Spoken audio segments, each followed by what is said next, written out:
Okay, 5:30.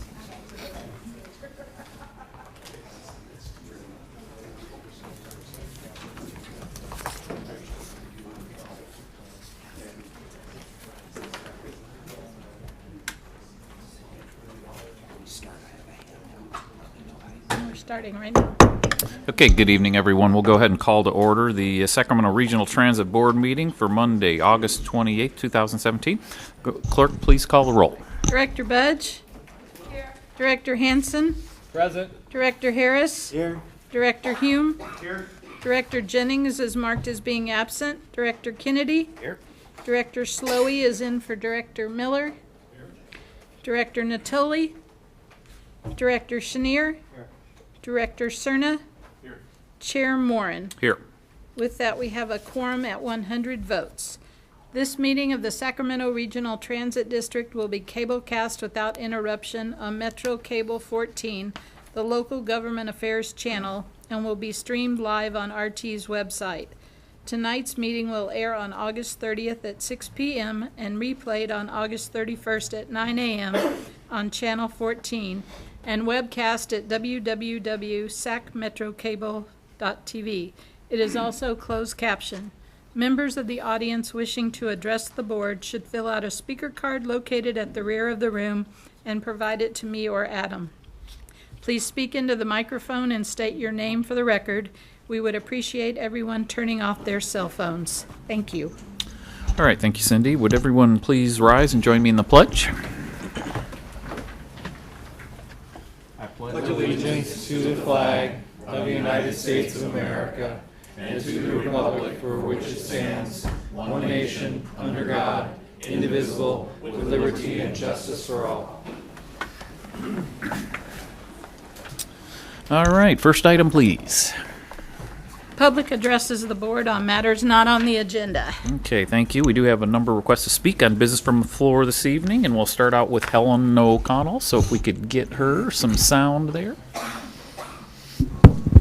After Helen is Enzo Arona. Good evening, Helen. Good evening. My name is Helen O'Connell, and I'm going to speak about the temperatures being over 100 for the next couple of days, and I'd like to urge the RT to make sure that the workers and the patrons have air conditioning and or breaks for the heat, because we don't want a repeat of what happened last time. Thank you very much and have a good day. All right, thank you, Helen. I did come in on the train a few hours ago, and at least the car I was in was working well. So, but appreciate your concern on that. So, Enzo, is Enzo? Evening, Enzo. Good evening. My name is Enzo Arona, for the record, and I'm a big fan of regional transit. If I was talking to a different crowd, I would be getting weird looks and stares, and you can figure out the rest. But I think public transit is the key to mobilizing the future, but only if the stigma around riding public transit can be removed. I think a really good ad campaign idea would be to, if on highly trafficked routes, such as the 109 that goes in areas such as from Orangevale early in the morning to downtown Sacramento, if you could have billboards by there that would say like ease your morning commute or like departures like every 30 minutes, but that's not the case for that bus. But you get the point. You'd have an idea of when the departures were, and it would be an easy, stress-free ride downtown without having to drive through traffic. So if there was more like ideas that were being pushed towards the marketing direction to advertise it to groups that normally would not take the regional transit to work downtown. I know there's a ton of state workers down here. And yeah, so for my next point, I would like to bring out that bus service in Orangevale isn't that convenient or accessible. There's two ways to improve this, but currently only the 24 line runs through main Orangevale. And it runs in a loop that is cut off at an inconvenient point, which you often have to wait 20 minutes for the loop to recommence. So if I'm here and I want to go here and the loop goes this way, I have to wait an additional 20 minutes from there. So it just becomes inefficient, and I'd rather walk or take a bike. My last point is app fare inequality with the Connect card and with the app as well. If you purchase a public fare for either student discount or regular on a bus with cash, you are not omitted the transfer that Connect cards and apps have. So if there is a way to create a written transfer system, because it puts people who are financially disadvantaged at risk of becoming more financially disadvantaged, because they would have to pay double fare on a ride that someone with a smartphone and a credit card could pay with a single fare. 72% of Americans have credit cards, and then you have to consider the fact that a lot of people don't have smartphones or internet access, especially the elderly or people who are financially disadvantaged. So I think a really good way to kind of balance it out. I am a huge fan of the app fares and the Connect card, but I think it would be better to make it more equal so all people can get the same rider experience on our great transit system. Thank you. Great. Thanks for coming out, Enzo. And you've touched on a number of things we're working hard on. So, Mr. thanks. Chair? Yes. Could I recommend that Deborah from our staff work with Enzo a little bit to see if she can take advantage of some of those great ideas? Sure. Mr. Chairman, Yep. just want to say, we actually the passengers can use the cash to pay for the Connect card or replenish the Connect card. Okay. So, it's not you have to use the credit card, something. Right. So yeah. Deborah, did you have anything else, or are you? And Mike, you're next. Okay. I was going to thank you, Enzo, for your comments and let you know that we are actually working on a ridership campaign, and I was going to present it at the September 11th meeting. Great. Thanks. Okay, so Mike Barnbum, and then after Mike is Russell Rawlings. Thank you. First of all, just want to say earlier this month, I was at the San Joaquin Regional Transit District Board of Directors meeting. They usually meet on the third Friday of every month. Provided them with copies of the 2017-2018 schedule, which I will have for all of you in just a moment. But one thing to note over there, I don't know if regional transit in Sacramento or other transit agencies in Northern California have had communication with San Joaquin RTD, but they became the first in the nation after competing with entities in Indianapolis and in Park City, Utah, to start a bus route that will be 100% emission-free. It will run completely on a charging system. Their route is going to be the number 44, traveling along Airport Way. They did agree, though. They have been to Sacramento International Airport, as well as their own Stockton Metropolitan Airport, and said Sacramento is a better choice for them when they fly to places. And I thank them for that. But yes, the other thing, Mr. Chairman and members, is so 2 weeks ago in the afternoon, the 2017-2018 season schedule was released, and Cindy, clerk to the board, I have a handout I'd like to give to all the directors, and I know your calendars are important, so it was looked at, particularly for this group. Were there any schedule conflicts between events there and meetings here? And we only noted a couple. On second Monday, January 8th, and fourth Monday, February 26th, both are 7 p.m. starts. The one that would have been a conflict but isn't because the board has canceled Columbus Day, October 9th, a 7 p.m. Tip for that date. But there is no meeting that day in looking at the board calendar. So upon conclusion, I'll hand these to the clerk to give each of you a schedule for the season. And do note, most of the game times, though not all of them, have been moved up to tip off at 7 p.m. rather than last year's 7:30 p.m. Okay, great. Thank you. Thanks as always, Mike. All right, Russell, and following Russell is Jeffrey Tartagia.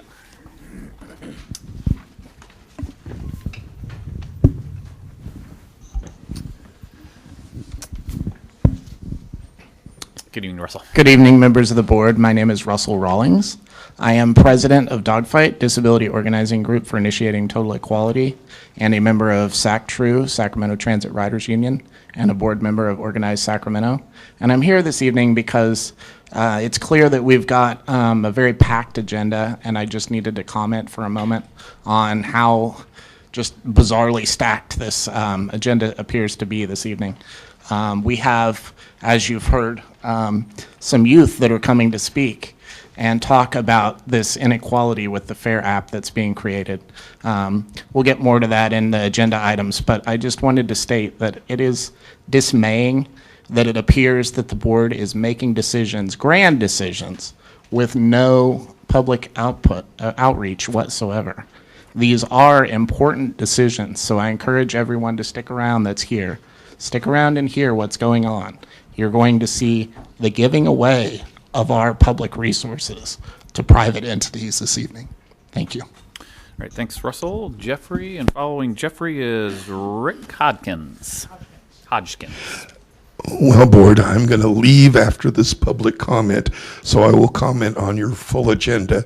But the first observation I will make is at 29th Street, we had, once again, communication failure because the light rail needed to be readjusted. So the light rail blocked 29th Street to the extent that you had a full to the freeway blockage through there. So for going north on 29th Street, you were blocked because of the railroad ties, because the radio information said you need to wait. So things did not move forward so that you could clear the crossings in front of the Mercy Hospital. So it was totally blocked traffic-wise. That took more than 10, 15 minutes. The cars got impatient and started going through the parking lot. Not a good thing for a regional transit to suggest to the public community about issues with what you need to be going on and doing. You have a folder up there that shows the new agenda through there of the new, which I believe, thanks to not Laura Ham, but I believe because of Janet, they talked with the voting board to understand the various, should we say, other translations that are possible for dealing with your Title VI. You have it in more than English now. Thank you for putting that in the bus stop locations and some of the other places. It's there. That's a positive, a plus thing that has occurred through there. You have various, should we say, amendments. One of which, as I've spoken of before, is dealing with Mr. Doug Carter. You're now amending his contract to as much or more than he initially started out with.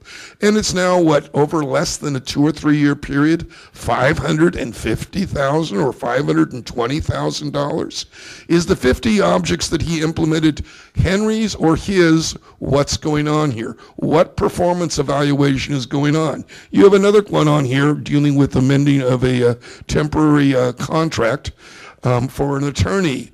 That's more than the original contract for less or more of a period of time. I hope the board has looked and read through these things and understand what is going on. A 401 plan is typically what's often been offered and what started out with AT&T of how they privatize things.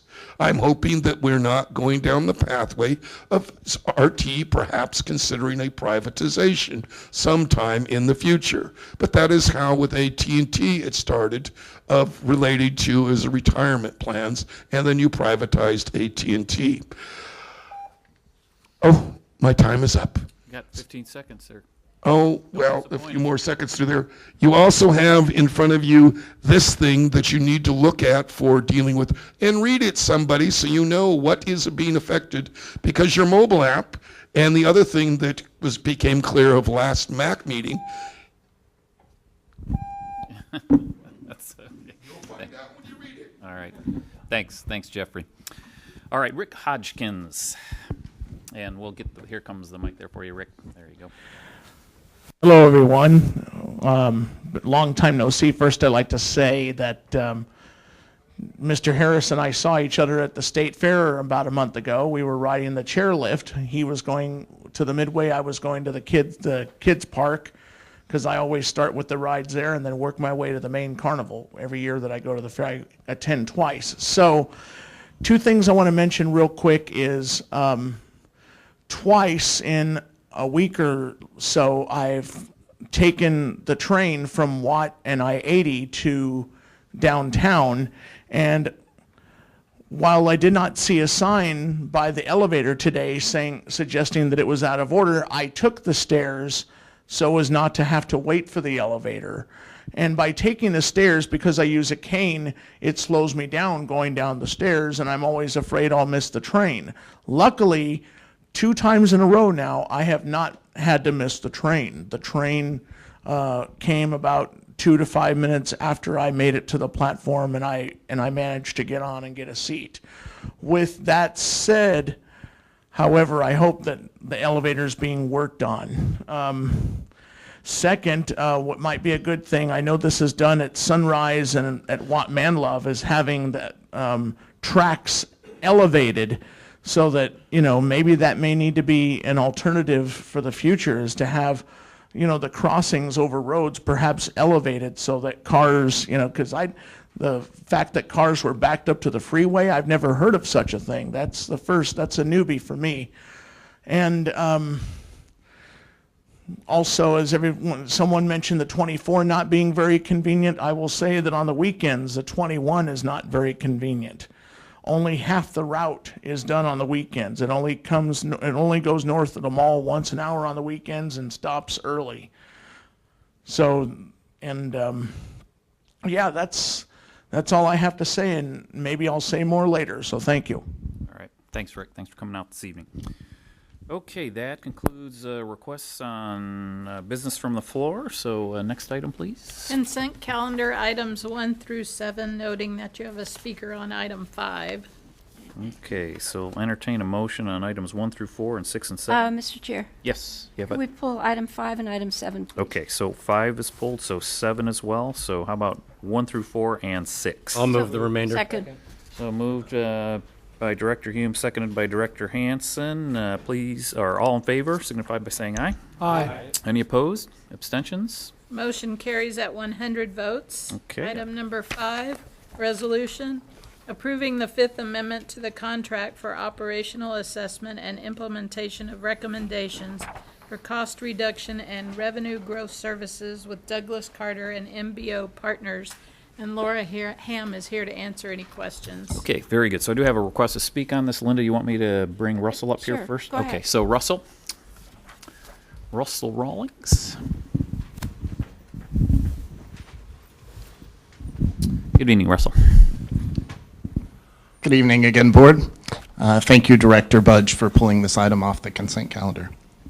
In 2 years, RT has spent $394,874 on Mr. Carter. Now they want to give him another $125,000 for continued service. We just gave him $95,000 in December. There should be proof of performance before we award him another contract extension, bringing his total compensation in 2 years up to $519,874. There is no provided information on timeline, workload, hours needed, or project specifics. Also, many of these goals seem to be the work of General Manager CEO Henry Lee. With the new scope of the work of Mr. Carter, we believe that the board should direct staff to open this up to a competitive RFP and take competitive bids with more specific outlines of the work entailed before approving additional funding for this consultant service contract. Failure to open the contracts for this work up to public bidding undermines the transparency of the work being done and the bidding process of this entire agency. The amendment mentions 50 items that Mr. Carter has worked on, but does not list any of them specifically, or their or the cost saving estimates mentioned.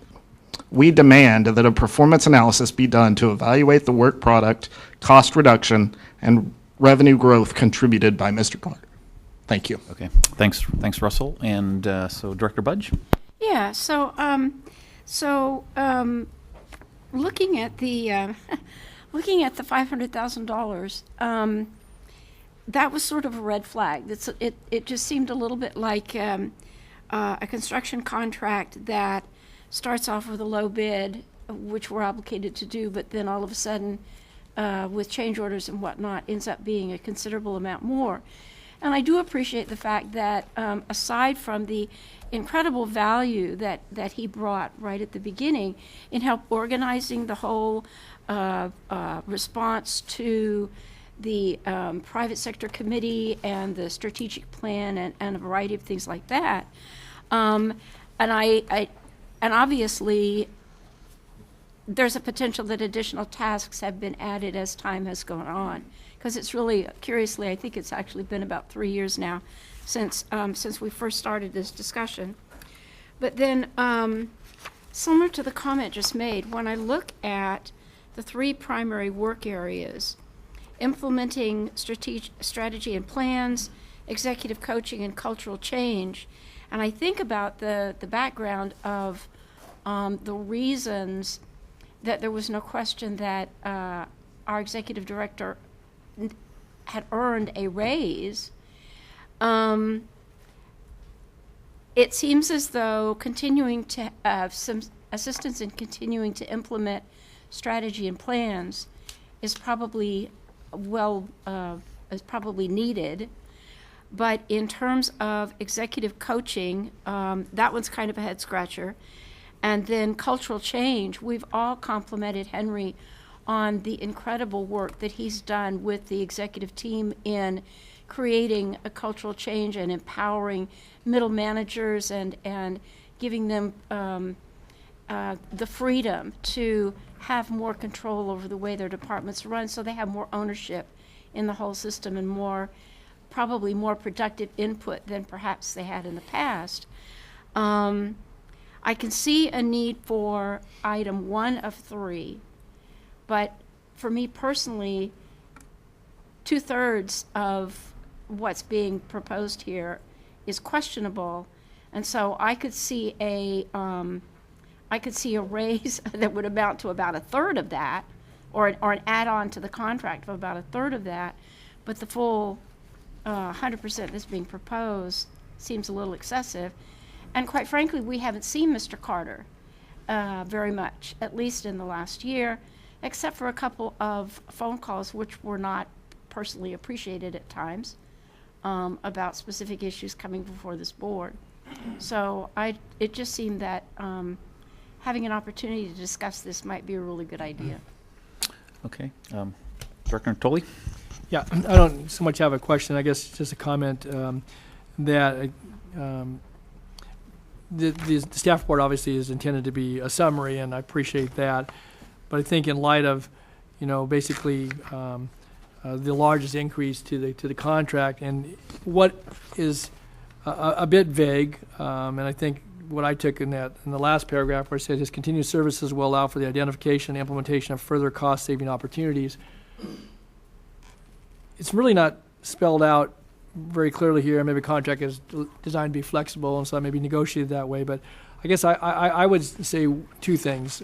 One is that I'd like to see the attachment. This references the Fifth Amendment and shows the amendments and the cost, doesn't show the dates. But I think certainly recognizing that there has been contributions, and all of us have had interface with Mr. Carter, both in this setting, but certainly in other respects as some of the work's gone on with the district and some of the improvements that we've seen and things that have been accomplished. But without just making some general reference to 50 things, and again, I don't think he takes credit for all those things, but I think some sort of summary, because I think it helps with the public review of this as to those items, and whether it's been with personnel work or with other strategic work, and again, some of those things have been presented to the board. That one would be important, I think, to have to reflect on as we consider what's before us. And secondly, then the term for which this time frame is, because it doesn't give any time frame. It leaves it pretty loose-ended, and maybe that's intentional. Maybe it's $125,000 over the next 3 years. I don't know that. It's not clear. And so I think clarification as to what would be in that agreement, the term of that agreement, or at least the projected term of that agreement, and to Ms. Budge's comments there, maybe some further consideration around exactly what we're going to be buying as it relates to that versus other things that would result in cost-saving opportunities for the district, which, again, he certainly has helped in that regard in the past. So I would just say for my purposes that I'm prepared to make a motion to continue this matter at least until our September 11th, if that would give time for certainly Laura and others to bring forward information. Maybe it's not a question in anybody else's mind, but it certainly isn't mine. So thanks. Second. Okay, so Director Chenier. Thanks. So I actually agree with Mr. Natoli. Who seconded? Whoever did. Yes. Patrick as well. Look, I think that this consultant has helped us greatly through a lot more than is on the 3 pieces of paper that are before us. But I would recommend that the general manager really flesh out the contract and with a set of deliverables timeline within that. I think that we have done great things. I think that our general manager has done great things. This is by no means sustainable today as we speak. There is a lot more work to be done. I think Mr. Carter can help us get to where we need to go, but I'm also prepared to vote now to continue this item pending additional information. Okay, Director Harris. Yeah, just briefly, this seems to me like a case of an insufficient staff report. I don't think that there's any question about the value Mr. Carter has brought to the organization, but for instance, I find myself wanting to hear from the director, from Henry Lee, what value he sees in this. So I think it does warrant further discussion, and I'll support the motion. Okay, any other director comments? So we have a motion by Director Natoli to continue this to our September 11th meeting, and who seconded that? Director Kennedy. So any other discussion, questions? Okay, all in favor signify by saying aye. Aye. Opposed? Abstentions? All right. Motion passes at 100 votes to continue the item to September 11th. Right. Okay. Item number 7, resolution delegating authority to the general manager CEO to release a request for proposals and award a contract for purchase of automatic passenger counters. And Roger Thorne is here to answer any questions. Great, thank you. And Director Budge. Yeah, this was, I know we got a note from, several notes from Sac True about several agenda items.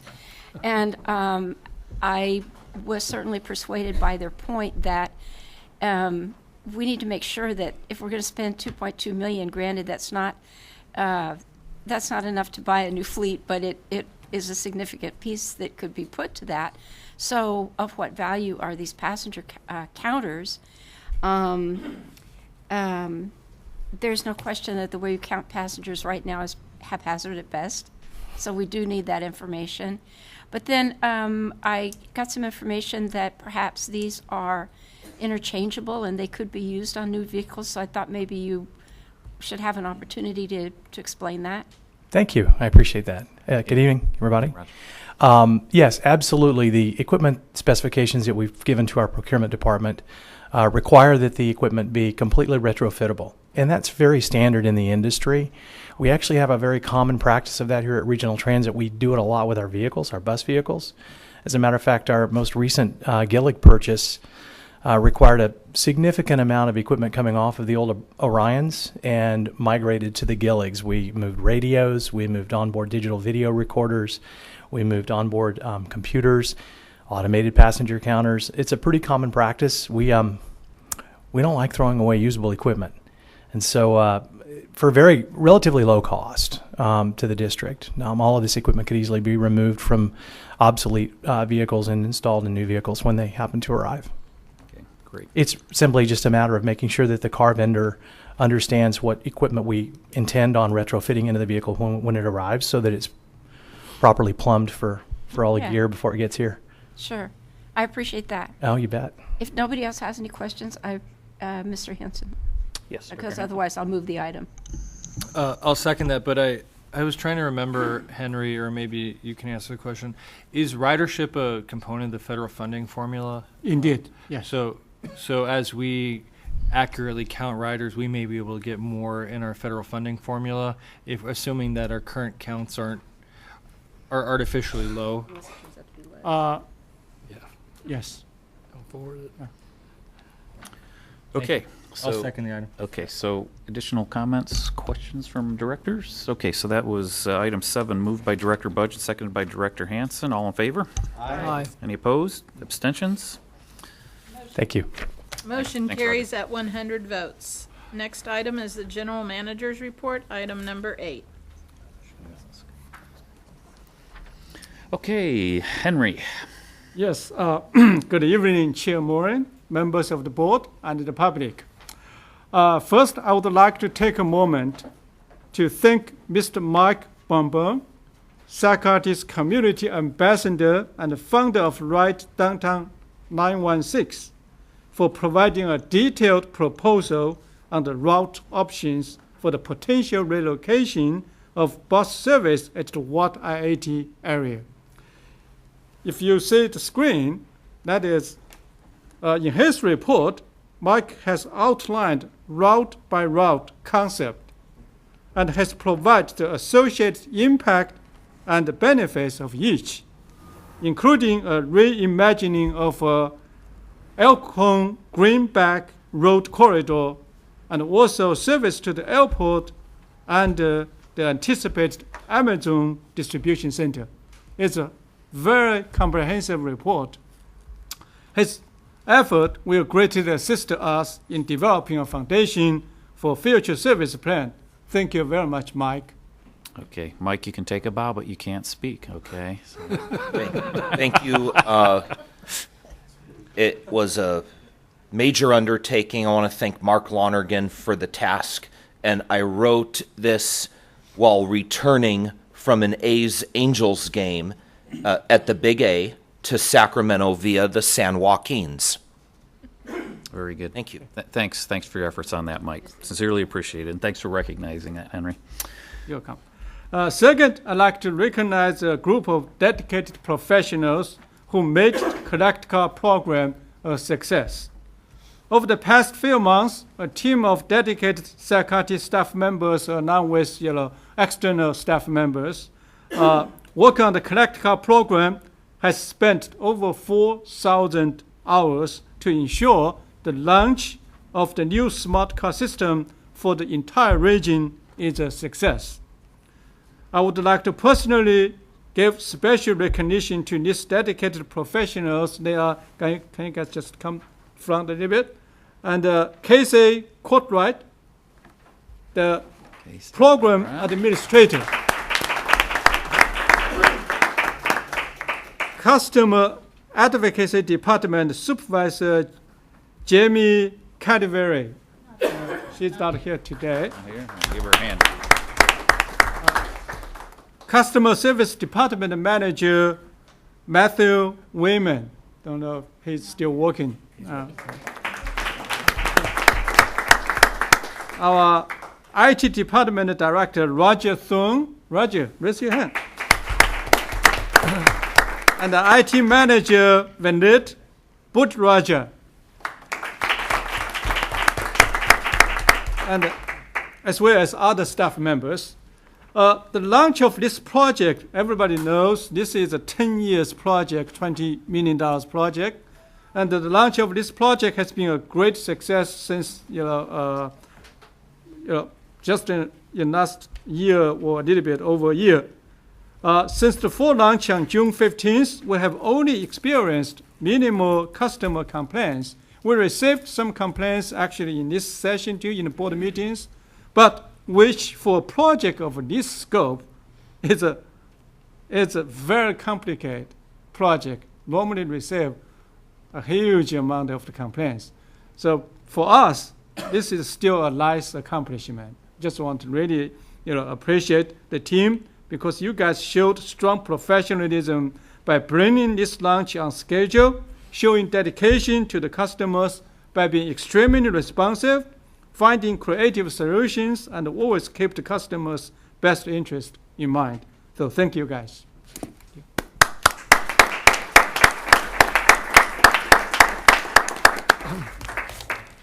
On another subject, our transit agents are continuously doing very well.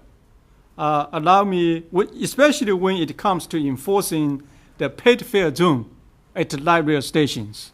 Please allow me to give 2 examples.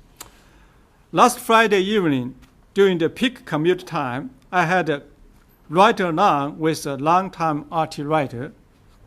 When we approached 65th Street light rail station, we saw a transit agent assigned to that station was checking on a rider without ticket in the paid fare zone. The TA, the transit agent, asked the rider to buy a ticket in the nearby fare vending machine. When the rider saw the train coming, he immediately jumped on the train without ticket, without going to buy the ticket. Then the TA for that station ran after him into the light rail, and another TA, a transit agent assigned to the train itself, ran to the front of the train to ask the driver, the operator, to hold on the train for a second. So the 2 seconds later, the fare evader was guided out by the station TA, and the train left on time. The whole process occurred for just a couple of seconds. But over 50 riders watched this episode, and they appraised the smooth and professional handling of this case by 2 wonderful transit agents, because that's only fair. Everybody pays for the fare. I was very proud to watch the whole process and feel so happy, from my personal experience about the daily life of our transit agents. By the way, these 2 TAs are 2 wonderful ladies. Another example is in last week, too. Mr. Tony Bijak from SAC-B went to one of our stations to speak with our RT riders about SAC-RT's new PA system. Apparently, a transit agent approached him asking to say Tony's light rail ticket because Tony was at our paid fare zone. Tony had no ticket since he was only at the station to request interviews.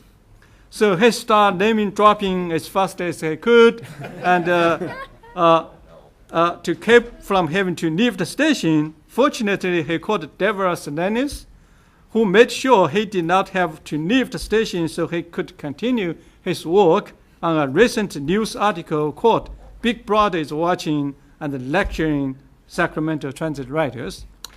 It was a very nice article about our PA system and how unique it is in the transit industry. This is really the best industry practices we create, one of those best industry practices. Best of all, Tony was very kind to tell us our transit agent was very polite, and he was glad to say that the paid fare zone rules board approved are being enforced by our TAs. And in addition to the PA system article in the B last week, we had other excellent coverage about the new PA system on broadcast news, including CBS 13, which was the lead story on last Wednesday evening, as well as ABC 10 and multiple leading industry newspapers. So far, we had over 200 cases, the PAs directed speaking to the people with bad behaviors on light rail stations. A couple minor update. One is about a new partnership between Sac State and SAC-RT we just created. Last week, Sac State, in a surprise, sent us a request for a special temporary shuttle service for about 4 months. With only a couple days preparation, today, this morning, SAC-RT started operation of a shuttle for Sac State providing service between a temporary remote parking lot and the Sac State campus. The parking lot will be used by students and the public to the campus and will operate through December when Sac State opens a new parking structure. Sac State will reimburse SACRT for our cost in operating this service, so it's not free. SACRT's quick implementation of this temporary shuttle service is an example of how diligently we try to serve the community and our continuing strong leadership with Sac State. Another minor update is related to the lifetime pass request for seniors over 75 years old. Over the past few months, we received many inquiries and requests to offer the lifetime pass for seniors over 75 years old. To seek new ways to provide better customer service and grow ridership, I have asked staff to prepare an analysis and informational report, which will be brought to the board meeting later, likely September 11th, for discussion, review, and or a possible resolution by RT board. Hopefully, we can build further, partnership with our senior communities by doing this. The last update is related to SACRT's Light Rail Wrap advertising program. SACRT's Light Rail Wrap vendor, the Lamar Advertising Company, has made significant progress on light rail train wrap sales in a few short months. 44 total light rail car sites will be covered with advertising wraps by September 18th, with a total gross revenue generated so far close to $250,000. So imagine 44 car sites will be covered by this wrap by September 18th. And we put some wraps on over 20 cars in the past. With these additional wraps, our appearance will become much better. So customers that have signed on so far include Folsom Lake Toyota, Fulcrum Properties, STEM Express, T-Mobile, Gut Mortgage, Smart, Western Health Advantage, Dignity Health, United Healthcare, Kaiser Permanente, UCD Health System, and others.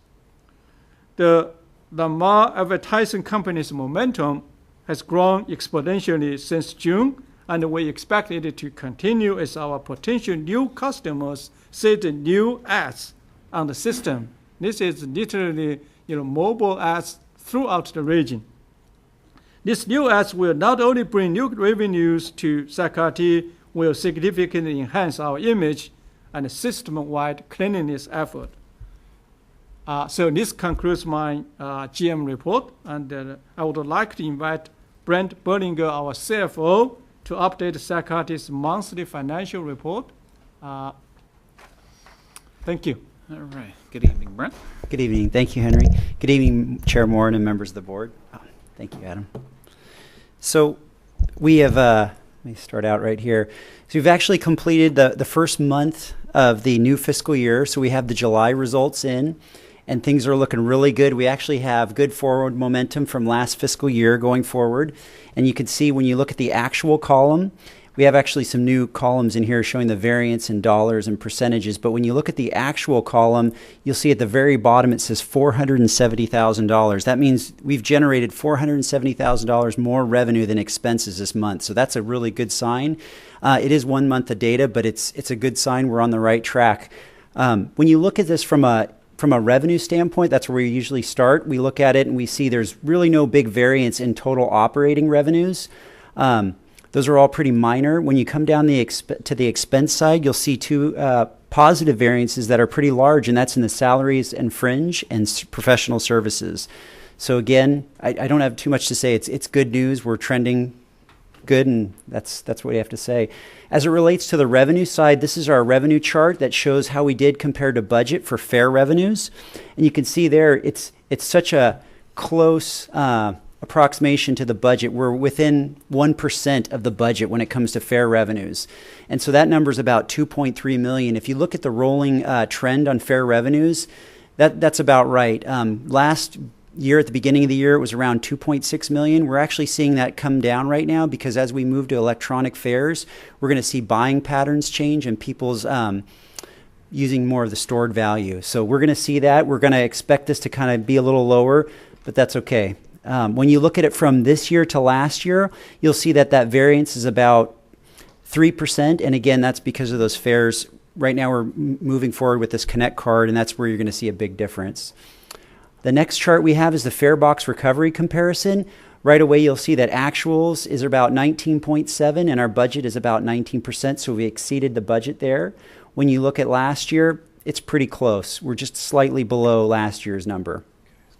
And then the last area that we focus on is the ridership comparison, and we really look at this. This is where, if you look at July of actual ridership to the budget, you'll actually see an increase of 2.4%. So that's really a good sign because ridership is really volatile, as all transit agencies are kind of looking at that right now.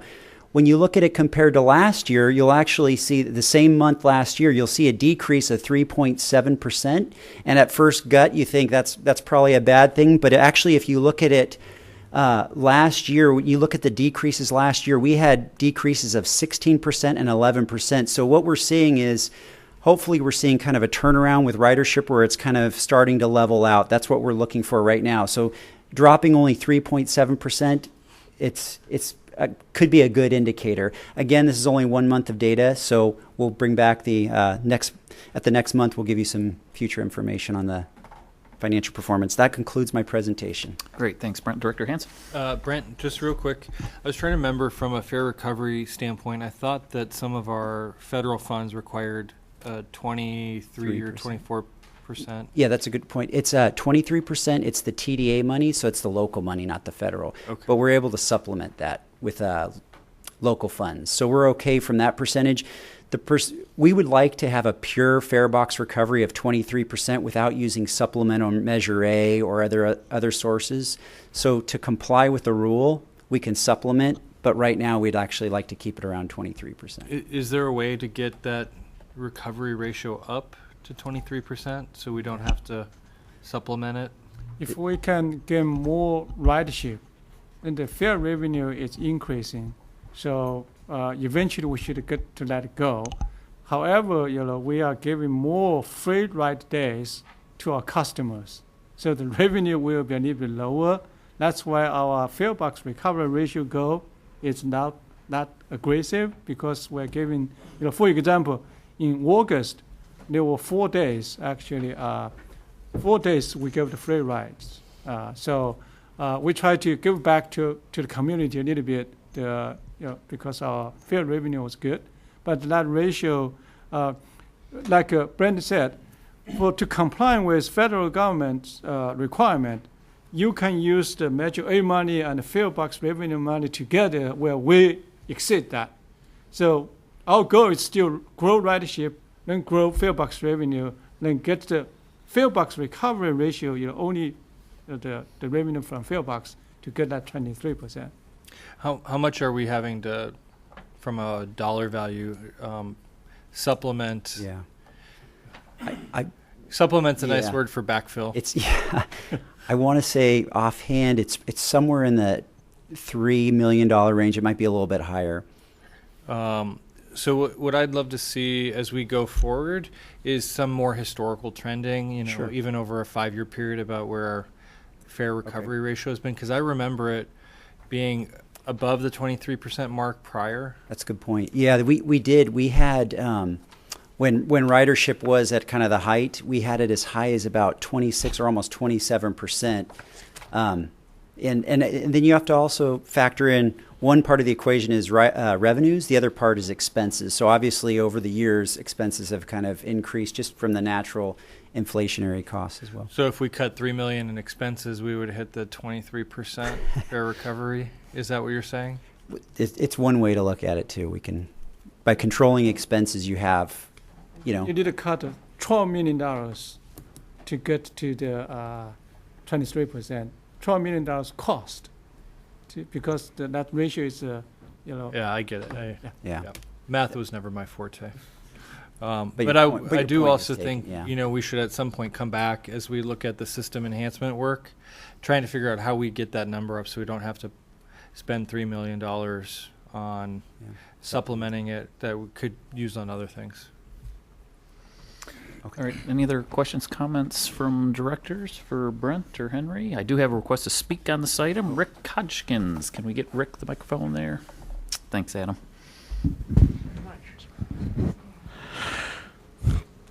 Yeah, that's good news just compared to 1 year ago, shortly about when Henry started. More change hopefully will be on the way. I am a big fan of only one half of RT though, and that is our light rail system, because the light rail can get me to and from places pretty fast. Whereas I'm not so much of a big fan of our buses. That brings me to one thing that, we have, I don't know what Director and Citrus Heights Council Member Miller has heard about, bus ridership on Bus 21. But from what I'm being told by other people is that out where I live, not too many people ride the bus. But perhaps maybe they drive their cars to a nearby light rail station, whatever light rail station they could get to the easiest and the fastest. Have we thought about increasing the cost to park the car at a light rail station? We had to increase fares.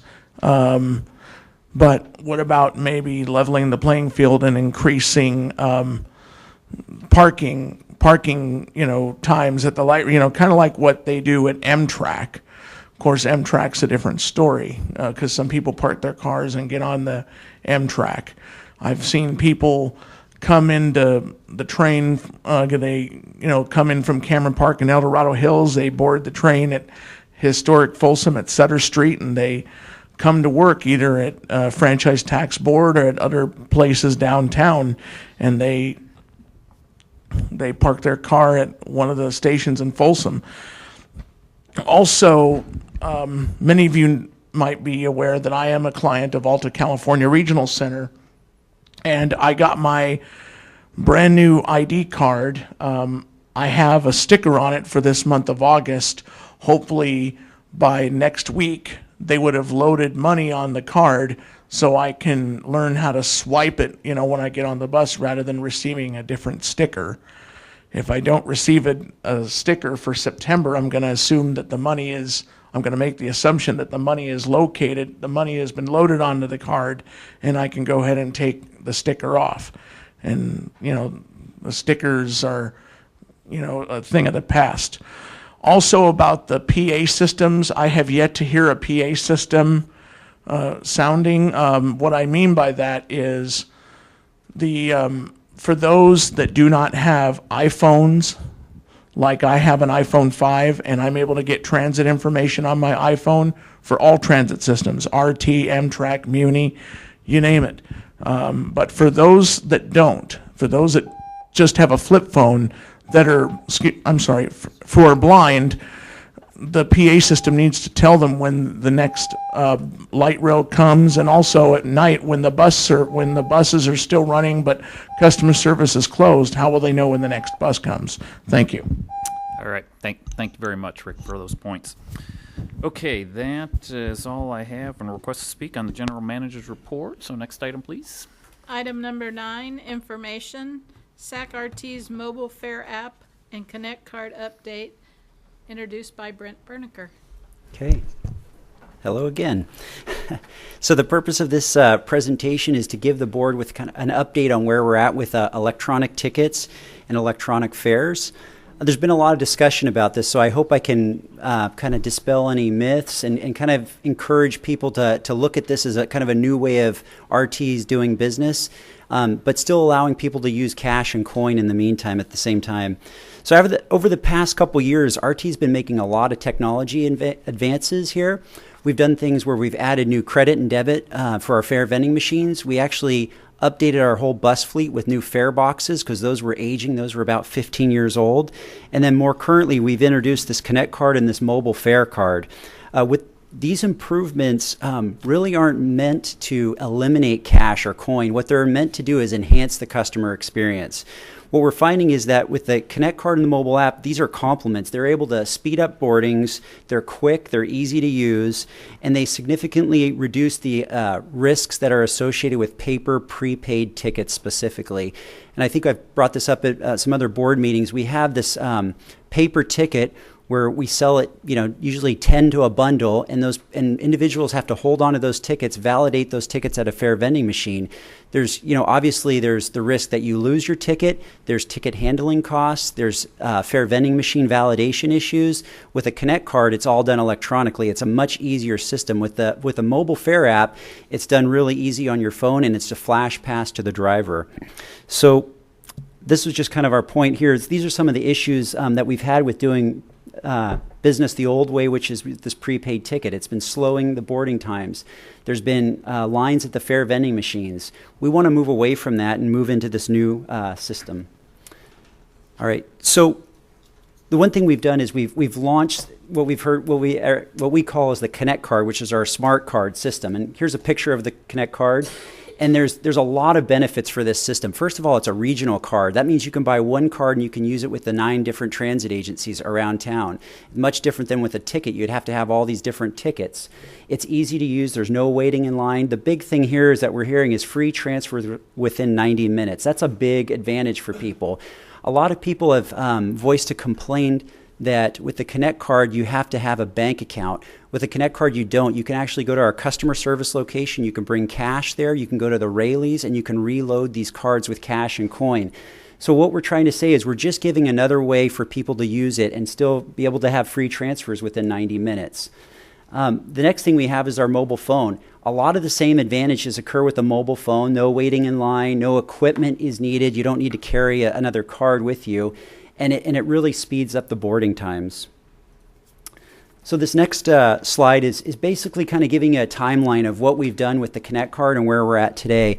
So back in November of 2016, we did a soft launch. It was a small launch with a small group of people just to make sure that the system that we had was working properly. Then over the time, we've been able to add partners. Back in January, we added 8 additional partners. Then in March, we came up with a best daily fare. This is a really important feature for those wanting customer convenience and also just to be able to have a cheaper fare. Usually you have to prepay for your ticket in advance for a daily pass, and it's a bet. Are you going to be able to use all those rides, or are you going to have to lose on that bet? With the best daily fare, you just put value on your card, you tap as you go. Once it hits $7, it does not charge you anymore. So that's a really good advantage with the Connect card that can't really be handled with a cash option. The next thing we offered was free transfers. We did a full launch in June of 15, and now we're going to add another partner, the Natomas Flyer. The next timeline is on the mobile fare app and kind of what we've done over the past year and a half. Back in January, we launched a pilot app with a company called Passport. It was a really successful launch. And actually, back in January of 16, not many people were launching mobile fare apps. This was kind of new technology for the industry, so we were really excited about that. Then if you kind of move ahead all the way to March, we've actually selected a new vendor, and that's referred to, the company is called Bytemark. And in March, we selected that vendor, and already on September 1st, we're going to launch the new mobile app, and it's called Zip Pass. This is a great mobile app. What we're going to be doing is we're taking all the technology that we had with Passport, bringing it over to this new vendor, and then adding some new features. Now, obviously, in a 6-month period of time, it's hard to get a ton of new features. What we try to do is just get this new vendor on board, stable, doing the same thing that our old vendor, I should say, producing the same passes that our old vendor had, and just adding a little bit of technology. And then over time, we're going to be able to add new products. We're going to add, we've been talking to the various transit partners, whether it's YOLO, Elk Grove, and Folsom, and they're really excited about it. They want to add their fares to this, and the best thing is it's cheaper than who we have right now. So I look at this as in 6 months, we've accomplished a lot. We've got a new vendor in, and we're going to start, being able to produce, new options for our transit riders. The other thing to consider is those people that have the old mobile app, they'll be able to use that old mobile app for a 2-month period of time. So it's not going to just cut off and leave them stranded. So we'll have a 2-month period of time where you can use either mobile app. So that's convenient for them as well. And at the end of that 2-month period, if they haven't used their media, we'll refund it back to them. So with that being said, I want to actually show you a couple of videos just on how easy it is to use the Connect card. And this is the first presentation. Recently, we followed Alex around as he demonstrated the board-approved pilot programs for the Connect card, the daily best fare, and the 90-minute ticket. Alex's first boarding of the day is on a SAC-RT bus, where he is charged $275 for the single-ride bus fare. Just over 2 hours later, Alex makes his second boarding of the day. His 90-minute ticket has now expired, so he is charged $275 for this ride. After exiting the bus, Alex transfers to light rail. He is granted a free ride, given that he is still within his 90-minute ticket window. Next, Alex is seen being fare inspected by a transit agent. Green means go, and the transit agent carries on with other inspections. Later in the day, Alex is seen boarding a SAC-RT bus. This time he is only charged $1.50 because he has now reached the daily best fare limit of $7. So I hope that shows you, it's just, the concept's really easy. Tap and go. In this case, they had stored value. Alex had stored value on the card. He's able to tap it, get on board, and have a successful quick ride. I mean, you could see how quick those taps were. So this next video is how the mobile fare, the new mobile fare app will work, and how easy it is to purchase a single fare on. ZipPass, a new mobile fare app for SAC-RT and the region. Once your account is set up, just purchase your fare media, activate it, and you're ready to ride. And so that's exactly, this picture right here is what the transit officer will see when they do a fare inspection, or also if you're boarding a bus, the bus operator will see that, and that will indicate that's valid fare. So the next slides I want to cover is, these are just a couple of graphs to show you how we're doing with the Connect card system. And if you look at this, there's kind of a slow ramp up with the Connect card system. This is a complex system. There's a lot of back end work. There was a lot of testing involved. So what you find is the ramp up is slow, but once people adopt, it's a quick, steep adoption rate. People will come on pretty quick at that point in time. But it's a slow process to get training, because basically what we have is 180 to 200 outlets that we have to go out and educate these customers on how to use it, and then they in turn educate those riders. So it's kind of a complicated process, but we're gaining good traction. The next chart I want to show is just an example of how we're doing with the mobile fare app. This is a chart where it shows with the mobile fare app, we see that people immediately pick up this fare app and they're able to use it right away, and you get quick penetration, and then over time it shows that it's really stable, that the revenues really stay stable and you don't have fluctuations up and down. And then the next and final slide is just what we're talking about here is we have these 180 to 200 corporate accounts. These are state agencies, franchise tax board, all these partner agencies that we do business with. We need to reach out to them, and we've got about 10% of them already where we've reached out to them and incorporated the Connect card and removed the prepaid tickets. What we're also doing at that same time is we're looking for new ridership opportunities. We actually had 5 new customers join up with the Connect card that weren't buying media from us in the past. So this has been a good thing where we're kind of converting old people over to new media and then trying to get new people to join. And so with that being said, before I end, I just want to thank the 2 people that are heading this up. And this is Casey Courtwright, who's helping us with the Connect card administration, and Blaine Yancey, who's helping us with the mobile fare app. So I want to thank you guys, and this concludes my presentation. Great, thanks. Thanks, Brent. Director Hansen? Hi, Brent. It's me again. First of all, I'm so happy to see the Connect card launching. I know this was a long, long time in the making. I could probably add one more long. I'm glad to see it being used. I just had a question about the transition of the existing corporate accounts. Okay. Has the city of Sacramento switched to Connect card yet? We're getting we're working on it, is the answer. How many of our jurisdictions that have corporate accounts have switched? I'm going to have Casey come up if you want. Because I think we should probably lead by example. Yeah, so the way that we're kind of handling the transition is back in the month of May, right before the full public launch, we reached out to all of our corporate accounts and invited them to an open house that we held here at RT. And we hosted about 40 to 50 of our 200 outlets here, and each of them had a couple representatives. City of Sacramento is actually one of the groups that we had targeted for an early adopter, but haven't jumped on board yet. So to your point, we have a number of agencies that are under contract, and City of Sacramento may actually be one of the ones who are in the process of becoming under contract, but just haven't started selling yet. So this number that we have of it's right around 20 or so agencies that have actually fully transitioned. I would expect to double very soon because we've got a lot of groups that are right kind of on the cusp of joining here in the next few weeks. So if we switch, can we issue a challenge to all the other cities to switch? Certainly, yes. Okay. Yeah. The other thing I was going to say is with the corporate accounts, how is our effort going to maybe even skip the Connect card and go to the mobile Fare app? Is that the best standard, or is the Connect card still going to be the preferred standard for corporate customers? So in the meetings that I've held with our larger organizations, we've talked about the Connect card and the mobile Fare app. One of the pieces of pushback that we get from the larger organizations is that they want to have one unified system that they can have all of their riders use.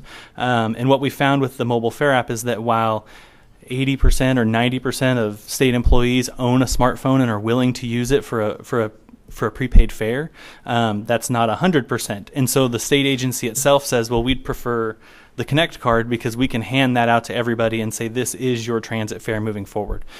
So with our corporate clients, I would imagine that we're going to see a higher adoption of the Connect card just because these larger groups that are primarily employee-based, like our state agencies and our City of Sacramento, for example, they're looking for a 100% transition to one or the other, just for their own personal handling of our sales of fare media can be handled within the same product. Could we resolve that though by having the same back-end systems essentially? So if you have an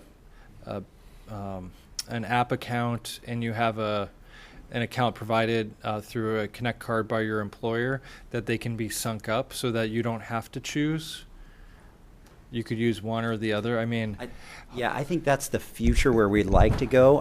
What we did though when my 2005 Camry had a CD player and a tape deck, and I think that's kind of what we're like modeling towards. I think you have to look at it this way.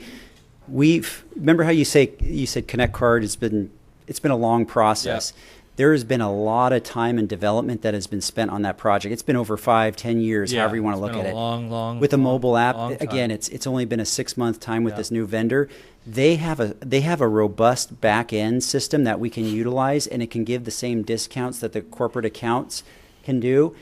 It's going to take some time though to implement that, and then to integrate the two systems then it's a matter of two vendors working together and getting an interface between those two vendors. So I definitely, we've all talked internally about this. This is the way to go, where it shouldn't be, I want this or that. It should be, what is the most convenient for me as a rider?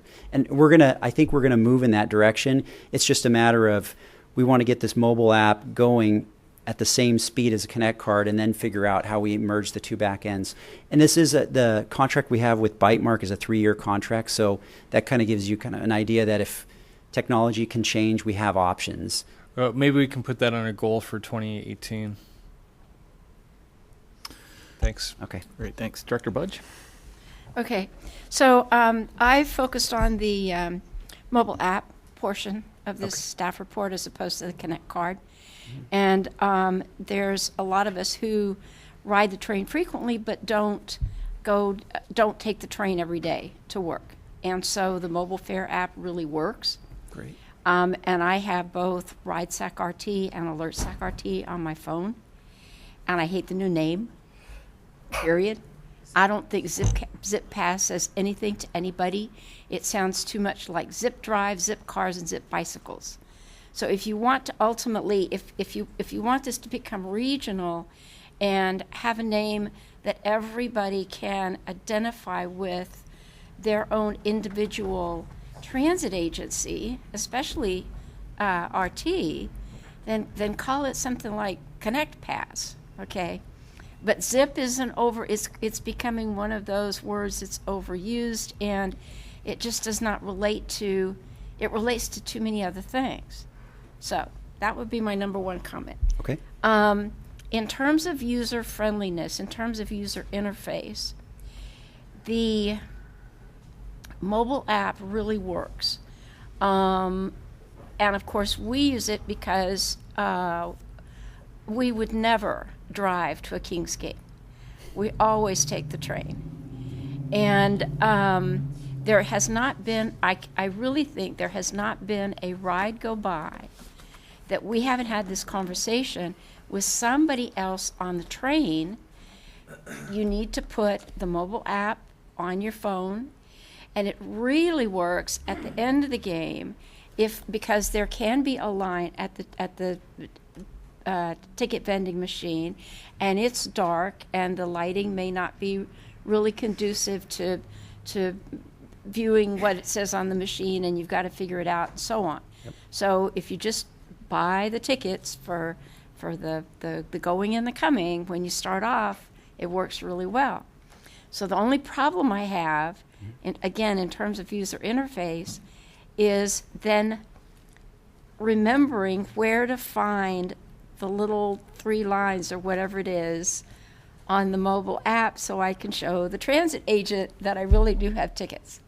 That's just something that doesn't seem intuitive to me. It's not as easy to find as it could potentially be. But seriously, I've had this conversation about putting Ride Sac RT on your phone with my grandkids, with everybody. It's so easy to do. And it needs to be something that relates to RT right now, and ultimately everybody can perceive it relates to their system, whether it's YOLO Bus or Folsom Stage or whatever. And from my perspective, Zip Pass doesn't do it. Yeah, that makes sense. Maybe just some background on it. It's hard to change at this point, but some background is the name Sac RT Ride was taken for Passport. So if we wanted to transition it to this new vendor, it wasn't an option. So what we did with the new contract is whatever name we selected, it's our name to continue to use or to discontinue. We can do what we want with this new name.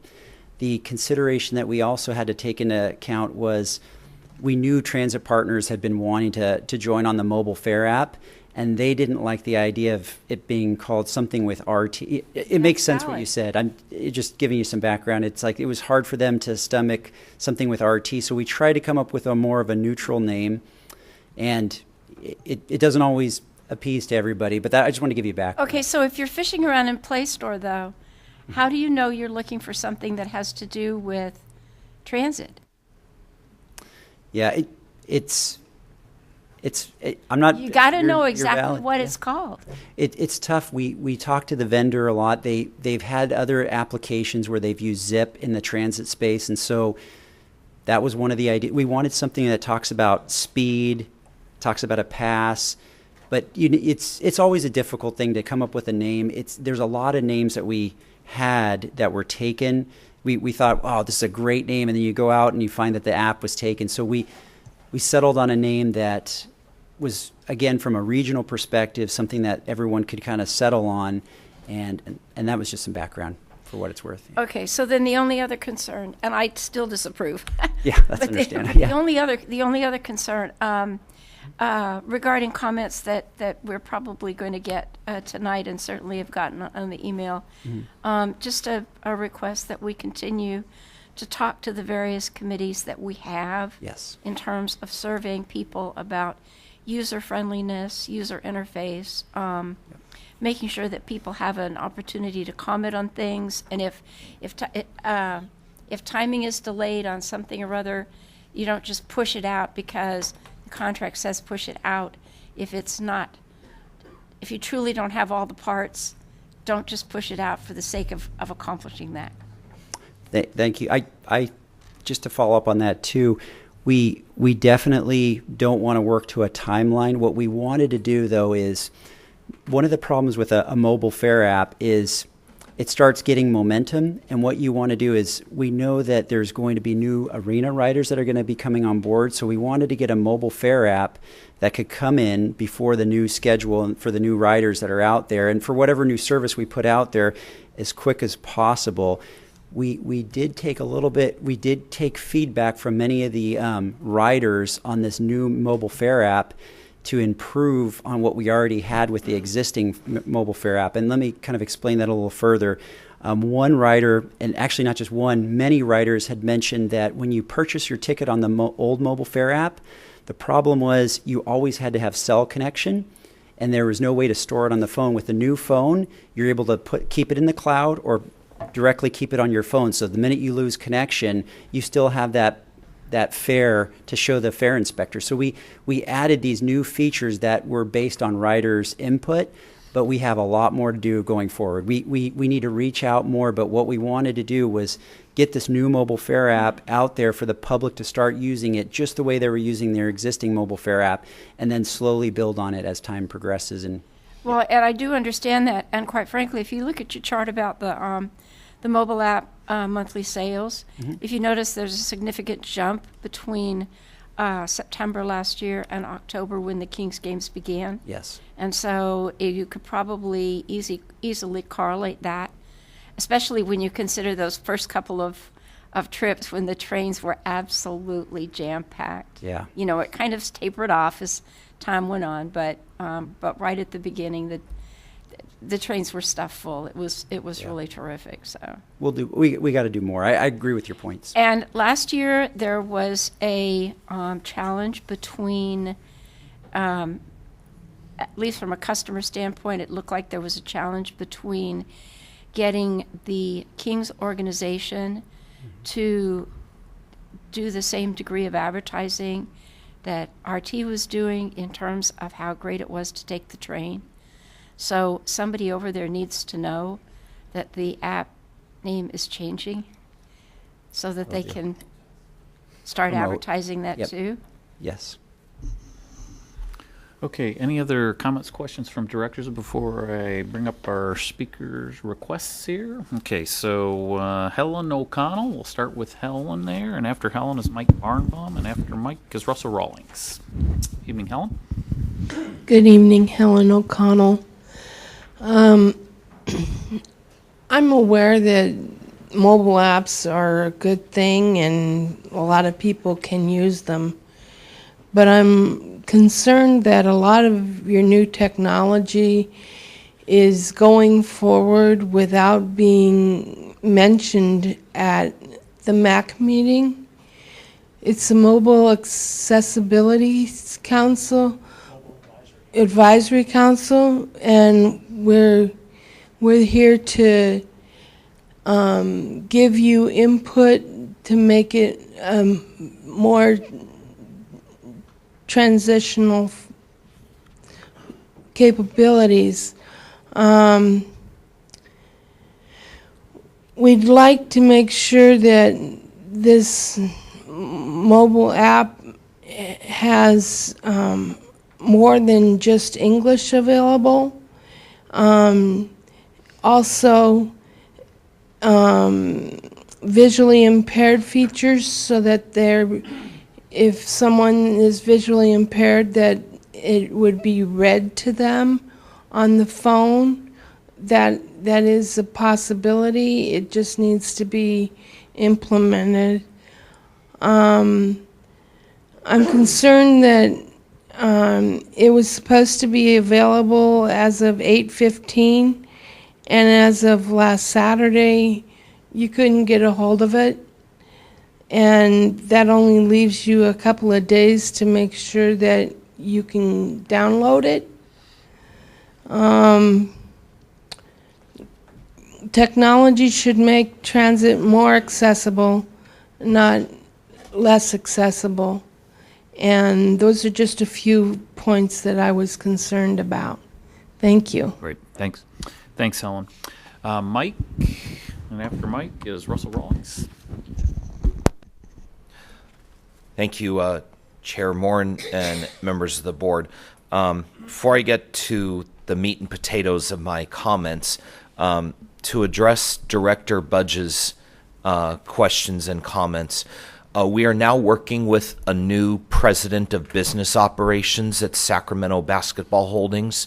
In case folks missed it, Chris Granger has moved on to Detroit and is working in the newest facility in the National Basketball Association, the Little Caesars Arena. So we're working with John Reinhart as president of basketball operations at Sacramento Basketball Holdings. But probably the person we've closest and more closely work with is the director of corporate partnerships at Sacramento Basketball Holdings, and that's Darren Gross. So those might be two very key stakeholders folks here might want to sit down and have meetings with going forward as to how Sacramento Basketball Holdings and the Golden One Center as a whole, owned by the city of Sacramento, is to proceed forward with any marketing or advertising to the points you made. The comments that I had coming in tonight was related to something pointed out earlier in the meeting by Mr. Rick Hodgkins, the corporate accounts.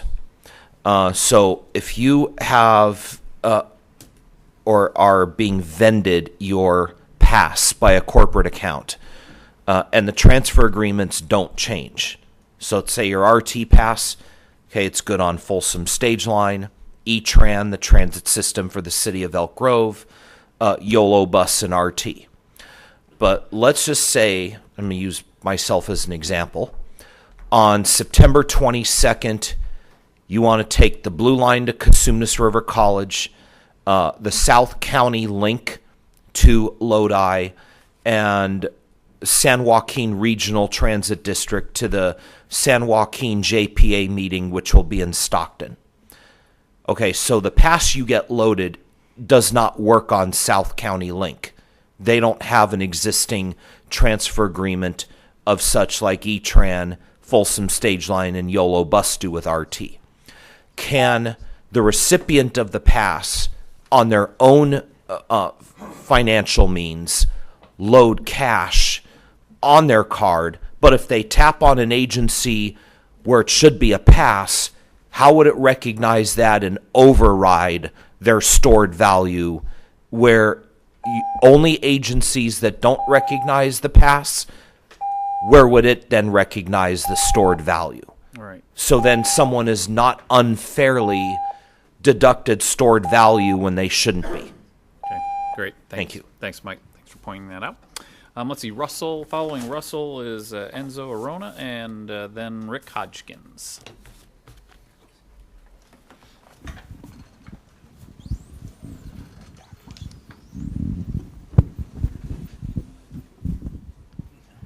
Evening, Russell. Good evening again, board. I am also the Director of Advocacy Services at Resources for Independent Living, and I am deeply concerned about the problems inherent in not only the mobile pass, but also the collection and ability to load the cash fare on the Connect card. The Connect card, it's nice that we're able to load it at 13th Street. How much of the RT riding population finds that to be a walkable distance before needing to get on the system? I don't believe it's very high. And I don't think that having Rayleigh's is going to make it much better.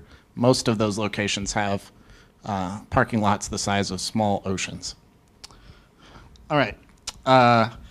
Next, the mobile fare app. I've visited several cities. I've been to Portland, where they use a an app named TriMet Tickets. It's very clear what the app is about. So Director Pudge, your comments are kind of on point. I was dismayed to find that it is available in English only. It appears that that's a common trend amongst all the apps that are out there. I would like to see RT be the one to change that. Translation is available. It's a technology that's easy to do.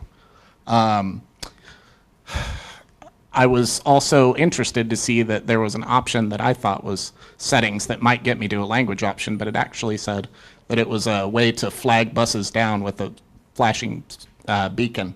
And it warned me before I did it. It said, if you have epilepsy, this could cause problems. So again, I think that RT is, I recently attended a conference in Chicago, and there I used something analogous to the Connect card, except that the fare vending machine gave me the card. I didn't have to go anywhere. I put money in a machine and I got a card that I could use for the duration of the time that I was there. So I think what we've got here is an enormous mess, and it needs to be cleaned up. And I think Director Hansen's comments were incredibly on point. What we've got right now is something akin to a Chicago style pizza that's been sitting around for 10 years, unbaked. And it's moldy and it's gross. And now it's going to be shoved in an oven in less than a week and served up as delicious. So, congratulations. I would also entreat all of you to kind of think about disability on the front end, as Helen O'Connell entreated all of you. And I've got a saying that I would like all of you to kind of take to heart. It is nothing about us without us. And so I would encourage all of you to think about the weird feedback that's happening. And also all of the accessibility issues that are occurring. And we need to do this on the front end, not the back end. Thank you. Great. Thanks, Russell. Okay, Enzo, and then after Enzo is Rick Hodgkins. Hello again. I just had a couple questions about the old RT app. I had an account on the previous RT app where I would use someone else's phone to pay for the fare, but it had my credit card information on it, and I don't know if those accounts have been transferred over to the new app. And if that is, I think that's a point of failure that maybe the two vendors could work out transferring the account information, because it's tedious to have to sign up for two accounts and then not know what happens to the other one. So maybe Brent could answer that. And then I agree with Director Budge about what you were saying about the branding. If something can be branded, I don't know how large on a scale Zipline operates, but if perhaps a client app can be made for the Sacramento regional area, that would be really helpful, because it would emphasize to the viewer that the application is for the Sacramento area and is for transit instead of the generic Zipline name. Thank you. All right. Thanks, Enzo. And Rick, can we get Rick a microphone there? Evening again, Rick. Okay, for the third straight time in a row, Rick Hodgkins here. I would have to agree with the previous two speakers, both Mr. Enzo and Ms. O'Connell, about the issue related to accessibility for the blind. That was actually why I decided to fill out a card for this item. I would like to let you know that I would have to be shown, I guess, by the driver, maybe the first few times, where to swipe the card. Since I got involved in getting a Connect card through my regional center, I have decided, because I go to the Bay Area mostly once a year, but sometimes more than once, I frequent San Francisco once or more than once a year, and they have what's called the Bay Area, and counties surrounding the Bay Area like Solano and Sonoma and Napa have what's called the Clipper card, which I will be getting a disabled Clipper card hopefully around the middle of September. I'm going to go down and I have my Medicare card and the application I filled out, and I can get the disabled Clipper card. I just need to bring $3 for the Clipper card, and I'll be loading some cash on it to get it active. And as my needs increase, I'll be doing that. Hopefully that the the blind will be able to have, hopefully the machine will be able to tell a blind person that it's, what's going on and, where to swipe or where to tap or whatnot. In terms of the apps the app for Android and iPhone, my phone talks to me. I have an iPhone 5 SE, as I mentioned in previous comments to the board, and my phone talks to me. That's not an issue. Of course, I don't have to worry about the app because I have my card through Alta California Regional Center. With that said, though, will this card be available on Roseville Transit? Because I do go to Roseville once right now just for the Strawberry Festival, and eventually I'll do more shopping in Roseville. But I definitely wouldn't want to go to Roseville every day because their transit system, they're not as disabled friendly and I'll go into that another time. But my last comment would be is more than one language is very important. I know I mentioned the Clipper card not only for my own reasons, but the transit agencies in San Francisco Bay Area, including Muni, on their apps and on their Clipper machines, there's more than just English. You wouldn't believe how many people speak an Asian language or Chinese, Mandarin, Japanese. Mr. Lee, you know what I'm talking about. But thank you. All right. Thanks for those comments, Rick. Okay, that concludes request to speak on this item. So next item, please. Item number 10, information, progress update of the campus master plan presented by Neil Nance. Good evening, Neil. Good evening. Chairman, members of the board, please recall staff's strategic plan presentation in February of this year. One of the strategic initiatives at that time was a campus master plan. This update will focus largely on the minimum requirements and alternatives being developed and included in a request for proposals to relocate SACRT's Administration Operations Campus. Uh-oh. Got it. Thank you. Sorry. In February, we discussed how SACRT's current infrastructure is old and inefficient. We displayed photos of leaky roofs and old HVAC units. I think we're having a problem with that somewhat tonight. We advised you of the fragmented employee workspace and inefficiencies. At that time, staff was charged with examining opportunities to modernize our workspace. In some initial efforts, staff has relocated several departments in hopes of enhancing the productivity of certain work groups. By reallocating our space needs, we're able to eliminate the lease of the Bell Building and thereby saving over $14,000 in monthly payments. While working on the space needs, SACRT received 2 inquiries regarding our downtown campus project parcels. The inquiry suggested that there may be an opportunity to leverage the value of our downtown campus properties to acquire a new consolidated campus. With the 2 recent inquiries, staff determined that we needed to develop requirements for a new campus. Staff is also currently working to develop a request for proposals to allow the market to determine if it's feasible to utilize our parcels to fund a new campus. The RFP will include the minimum requirements and viable alternatives. Staff developed the following minimum requirements to accommodate our current and future needs. 100,000 square feet of administration building that would include an expanded boardroom, additional conference room, and meeting spaces. And in order to replace the current bus maintenance facility, bus parking, and campus circulation, it was determined that 30-plus acres would be needed. The successful development will be required to meet all federal and state requirements, including ADA requirements. The following alternatives should be provided in RFP. We can renovate, construct buildings on SACRT property, or construct, renovate buildings on sites selected by the proposal. This slide depicts parcels owned or being utilized by SACRT as its administration operations campus. This blue one here is the bus maintenance facility. It takes an entire city block. The next building here, the admin complex, includes our main admin, old admin, and the Hullcraft building. The engineering and O Street Annex is our engineering building plus a training trailer. This finance location is the finance building plus associated employee parking. And then this whole area here is where we utilize bus parking for our fleet.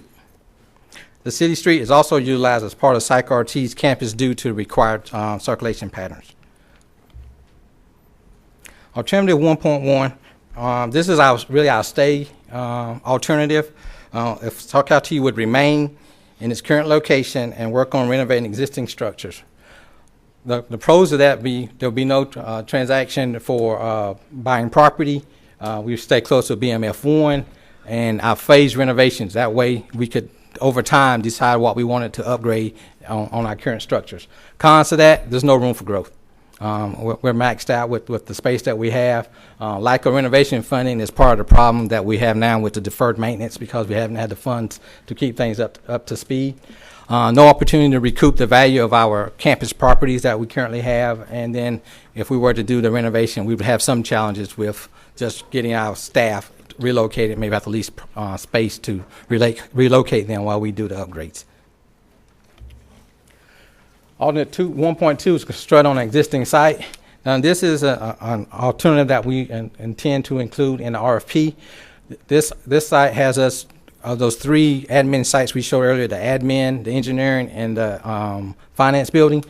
We're looking at having an opportunity to build on one of those sites. So we would sell the other 2 sites and build on one if that was something that the RFP proposal selected to do. Pros of that, again, we would be near the BMF1, and it's convenient to our bus parking that we currently have. A con to that is if we were to construct on one of those current admin sites, then we would have to relocate our staff again to a new location while that construction is ongoing. Next slide. Alternative 2, RFP proposal would have the option of selecting an off-site location for PsychRT. Of course, PsychRT would prefer for the location to be within 5 miles of our current location. We would also prefer for both admin and operations to be in close proximity to each other. Slide now. Alternative 2.1, if it was decided that the proposal decided to take us to a downtown location, the pros of that would be near our customers, no destruction of our current operations because while we would continue to run operations, a new site would be built for us, and it's most convenient to our transit and, of course, one site for all of our staff. A con to that, finding a site large enough to build a bus maintenance facility downtown could be an issue. The property values might be higher and just limited parking downtown. Next alternative is 2.2. This alternative relates to a location outside of downtown. For this example, we chose the south area. With that, again, no disruption of our operations facilities, consolidate staff from one location. The land values, of course, could be less expensive out of town than it is downtown, and absolutely room for growth because we'll have opportunity with more space, we hope. A con, we will be further away from our downtown stakeholders. However, it is our intention to retain 1225R as our downtown presence, so we will continue to hold that site and upgrade it. Bus operating costs may increase due to deadhead and may limit our transit opportunities. Going forward, next 90 days or even shorter thereafter, staff will continue to update the required title reports. We'll acquire appraisals. We develop preliminary construction and renovation estimates to complete the market analysis. We'll finalize the space planning requirements. All these items will be complete in an effort to request authorization to advertise the RFP next month. Staff will simultaneously begin the excess property process for the downtown campus parcels. As well as the project progresses, staff will allow opportunities for public involvement and input. With that, I'd like to introduce David Solomon. He's our project manager for this project, and with that, he and I will be available to take any questions, input, or direction. Okay, questions for Director Natoli? Yeah, just quickly. So on your minimum requirements, on your MQs, or MRs, why water detention 2.5 acres? Say it again, sir. I'm sorry. You have water detention 2.5 acres. Oh, well, when you build a site like that, so a lot of times, well, you always have to have that water detention. You have to treat the water on site. So you dedicate land, and you can't do that underground, or you can't? Yes, sir. That was definitely an option. This is, I guess we should maybe change it from minimum requirements, but this proposal could propose things to us to reduce that site size. if they want to do underground. So we'll make sure that we include options like that in the Okay, proposal. because I know you, with your parking areas and maybe with some of the other operational type things, it just seemed to me that you're going to burn up a lot of acreage for that purpose when you might be able to do it elsewhere, integrated, so, okay. Yes, sir. We'll ensure that we include options for Okay. that. Thank you. Director Budge? Yeah, so I just wondered why there's only 2 locations being considered when you consider that one of the most significant probably assets that should be considered in terms of your minimum requirements is good freeway access. And we certainly have other locations that would be outside the downtown area without the expensive and costs of the downtown area that could be considered. So then the second question, when you talk about the pros and cons of the different site alternatives, there's a lot of reference to being near most customers and stakeholders, except we're entering the route optimization study, and it may very well be that you find a whole new batch of customers that are not located in the downtown area that need service or access, and an adequate examination of a campus master plan might even consider that instead of putting all the buses in one location where they have to do a lot of deadheading that doesn't benefit anybody and uses up fuel and wastes time both for the operators as well as for the customers, there may be a need to spread bus parking locations in various areas around the county. This is a big county. It's a long way from Orangevale to Walnut Grove, and I realize we don't necessarily go all the way to Walnut Grove, but it would seem that being more creative than just looking at one campus in one location might ultimately be called for, especially after the completion of the route optimization study. Yes, ma'am. All good stuff there. One of the items that you discussed was the location. And we have, as staff, looked at that and noticed that we have BMF2 as a location that at some point in the future of Up at McClellan. Yes, ma'am, at McClellan. That's why we kind of just selected the south side just for an instance, knowing that that's on the north side that we could split some of the... Okay, so everything is west of Watt Avenue.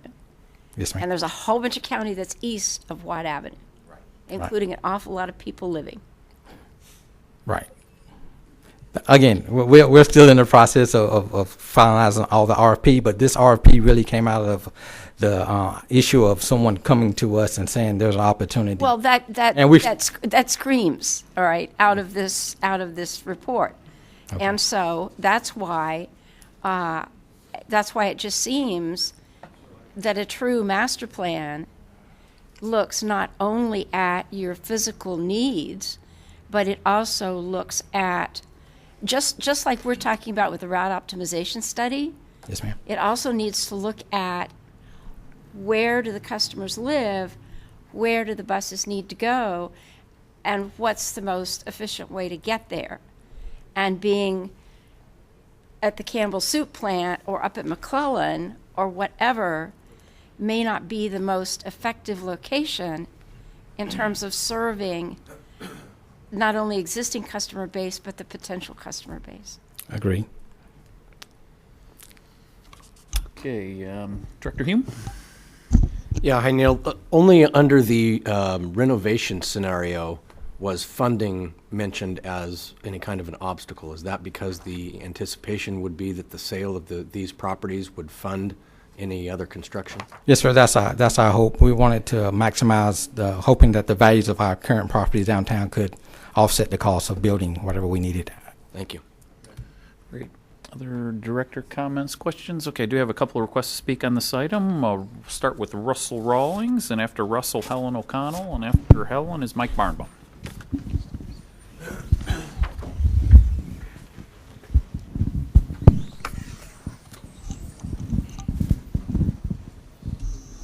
Good evening again, Russell. Good evening again, board. My name is Russell Rawlings. I am also a proud member of the Democratic Socialists of America and the local Sacramento chapter. I really appreciate Director Budge's comments this evening. I think that they're very salient to all of the conversation going forward. I think that what we see tonight is a extremely bare bones non-plan going forward with no stakeholder engagement. Your workers are what drive this institution. Now, we're coming up on Labor Day here. I've toured the facility, the current administrative offices and the bus maintenance facility, and it is definitely in need of some work. It's old and probably unsafe with the heat. So it's important that we engage in this process. But I think that making sure that it's part of this whole system is important. We're engaging on a route optimization study for riders. But this is where your people work. So why are the workers not being engaged in this process? Why are they not here talking about the inadequacies? Why are they not here proposing ideas? How much work has done to engage them in this process thus far? I would encourage all of you as you come up to this holiday to think about that. Thank you. All right, thanks, Russell. Helen, and then after Helen is Mike. Good evening, Helen. Good evening again. I didn't know I was going to talk so much. My name is Helen O'Connell, and again, the campus master plan should engage stakeholders, which are business leaders, labor leaders, riders, the MAC, designers, city officials, planners, and we need to make sure that, like Mrs. Budge said, that it will serve people where they are so they don't have to go all the way over to the other end of town for a meeting and then go all the way over to the other end of town to get bus passes and then go somewhere else to get something else just so they can ride the bus. That just doesn't make physical sense. It would be really difficult for me to be able to go to 3 or 4 different places to be able to get information, go to a meeting, and then get my pass. As it is now, I go to 2 different places to get what I need to be able to ride the bus. If you spread it out even more, it would be really detrimental. I think a building that houses everything a person would need in one spot, and then maybe a similar situation in another part of town where you can get what you need and then have a central location for the meetings. That would be ideal. And then again, the MAC board is there to help you get differing points of view in one place, and we're here to help. And I hope that you avail yourself of that opportunity. Thank you. All right, thanks. Thanks, Helen. Mike Martell.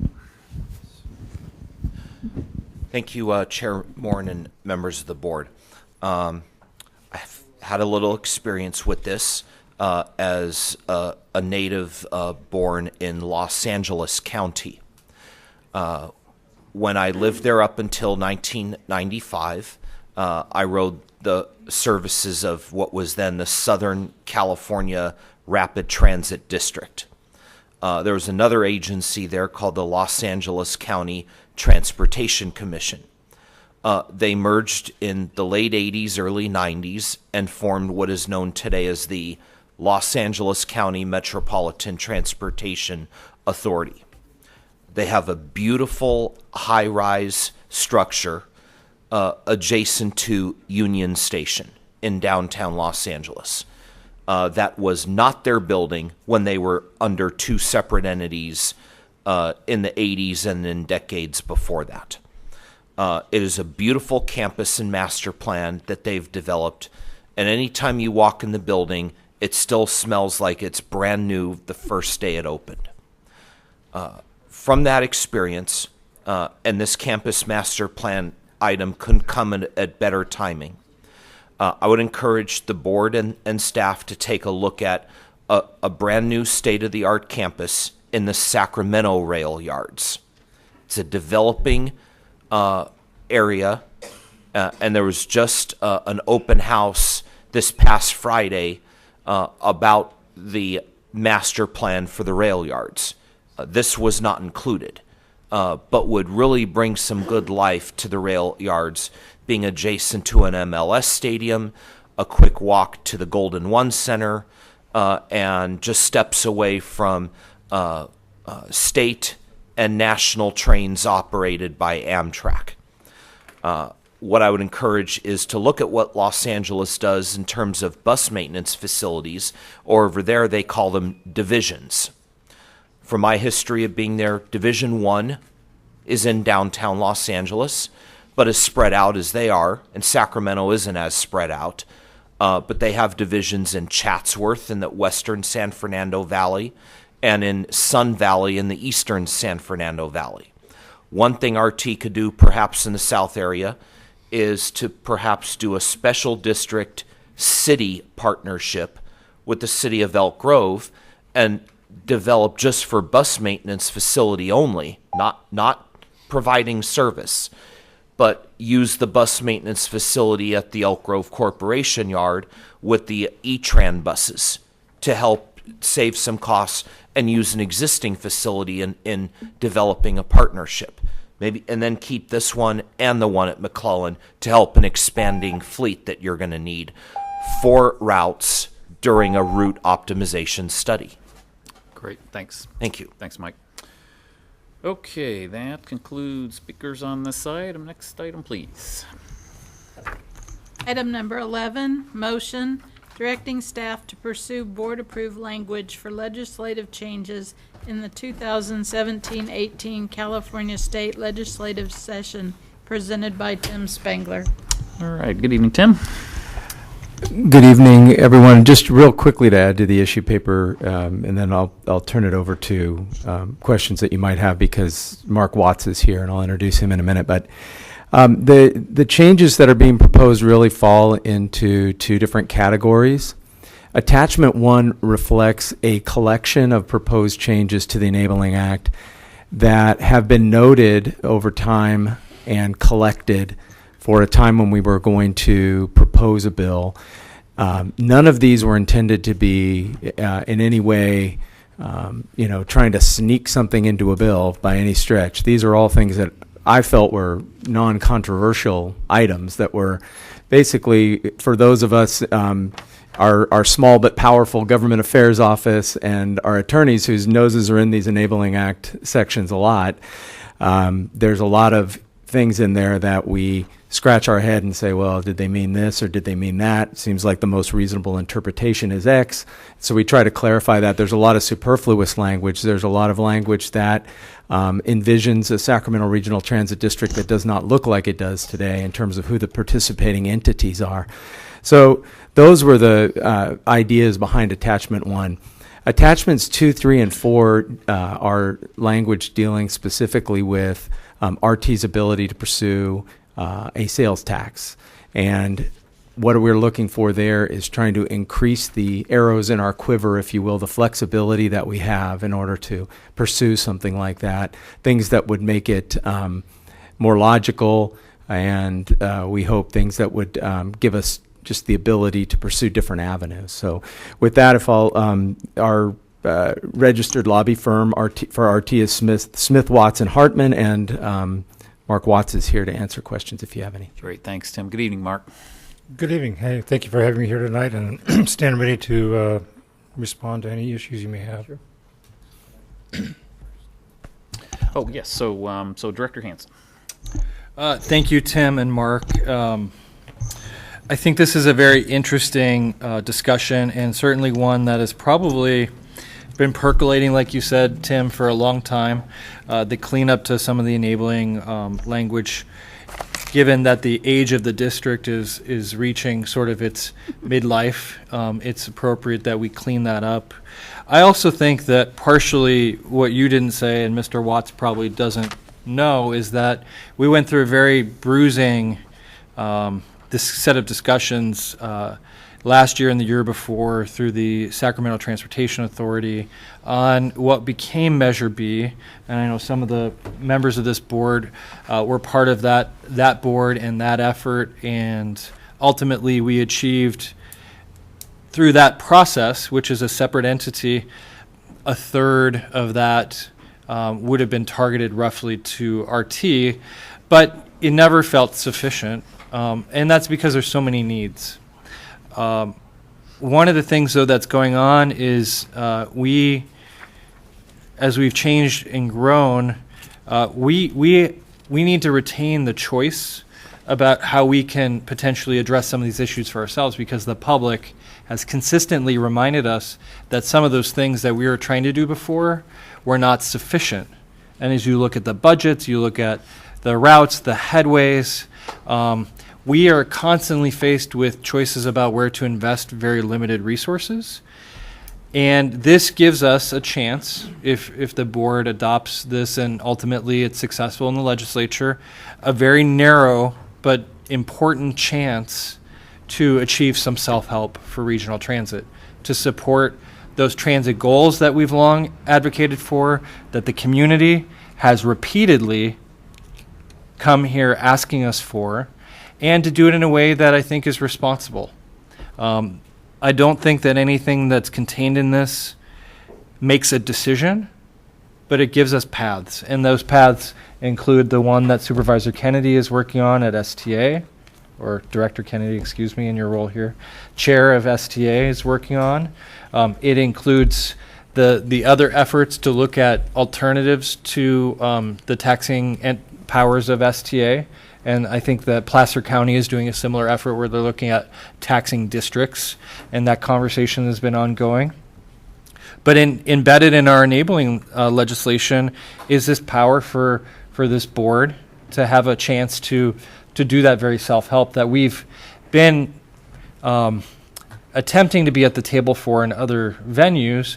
Sometimes we haven't successfully or more successfully been able to accomplish that. But I truly think this is about getting to the point where we can have a conversation about setting this agency up for fiscal sustainability for the next generation. It's a question of how to bring the advocates to the table to talk about those opportunities. Today, a significant decision was made by the California Supreme Court that I think we have a chance to think about, which is that a citizen-initiated measure.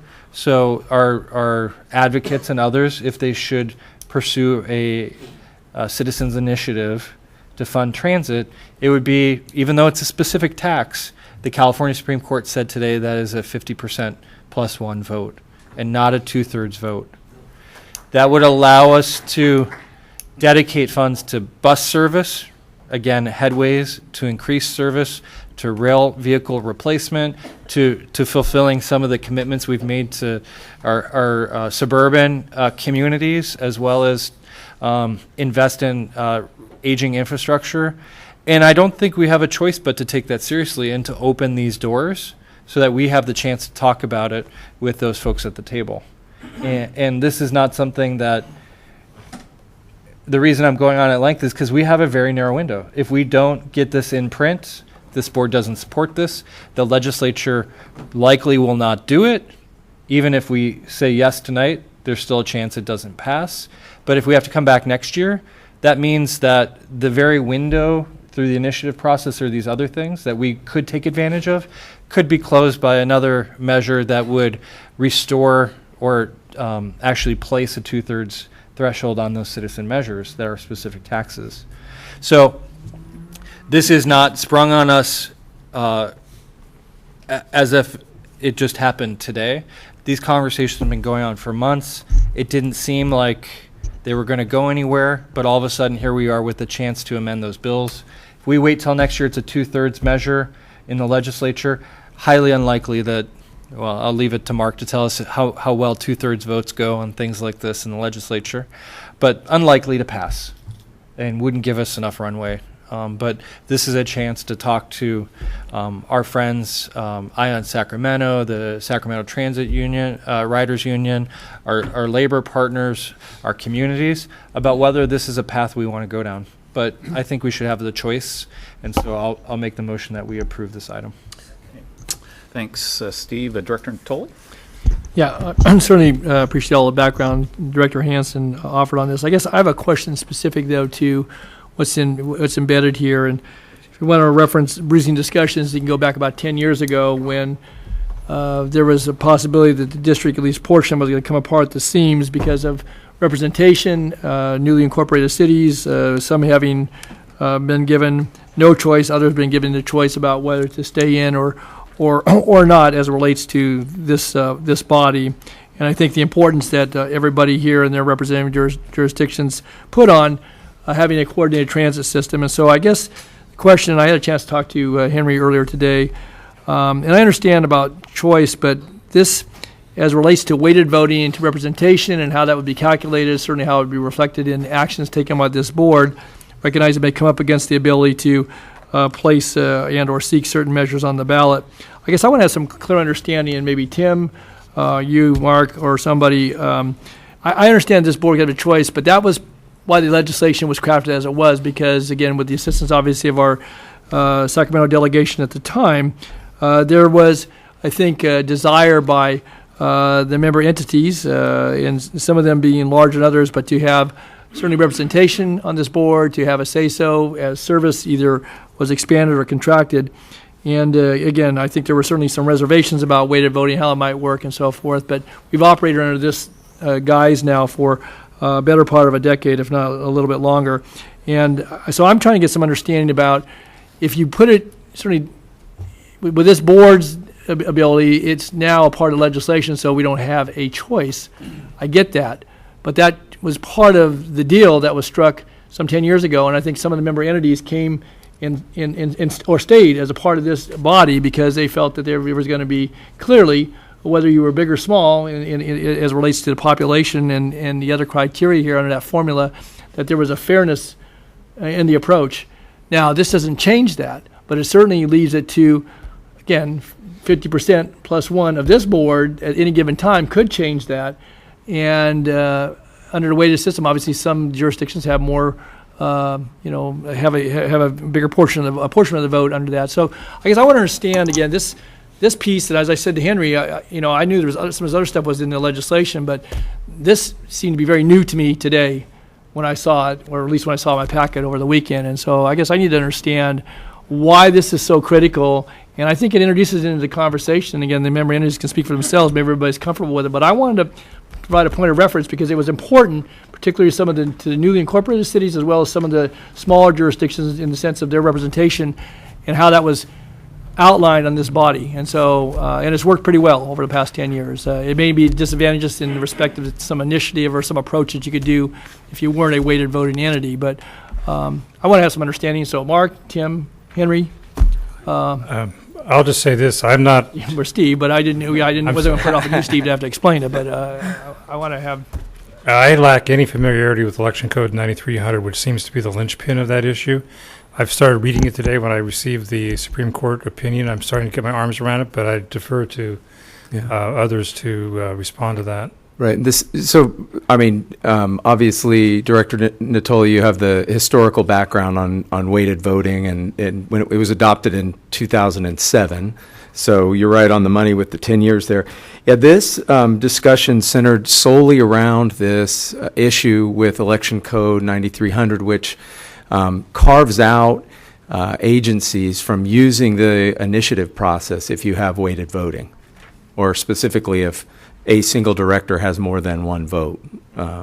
So the concept was then that if it's important to RT to have the flexibility to use the initiative or to have a citizens-led initiative that is based on our sales tax authority, that we would need to figure out how to deal with that code section. And one way was to give the board the choice in terms of what kind of voting structure it would adopt. If it determined that being able to have that initiative process available was something that was so important to it that it wanted to go back to one director, one vote. So would it allow you to suspend it for a singular instance, or you would have to basically take the action to return to a one person, one vote representation? Right. The board would have to issue a resolution indicating and vote on a resolution and pass it that we would return to one director, one vote.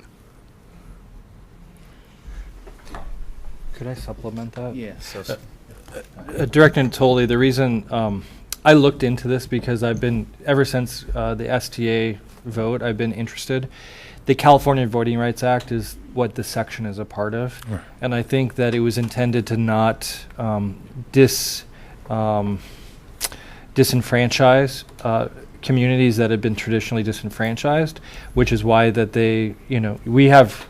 we have two things here. We have proportional representation and proportional voting. And I think that, and weighted voting. So it just, for whatever reason, in order to not disenfranchise people, the California Voting Rights Act had this provision. And that conversation about whether we would change would be left to a future discussion of the board, so not making any decision. Director Chenier?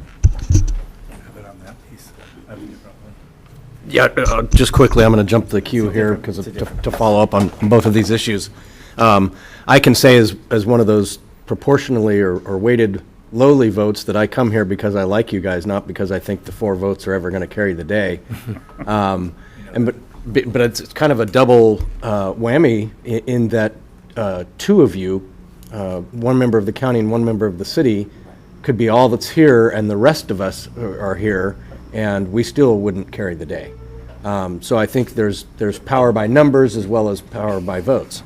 But the other thing that I just want to caution us is I know that since this Supreme Court ruling came down, this is now the 3rd agency that I'm aware of that's licking their chops as to put something on the ballot. So I think it's still going to take some regional coordination on how do we put something forward that everybody can get behind the one item rather than 20 different initiatives.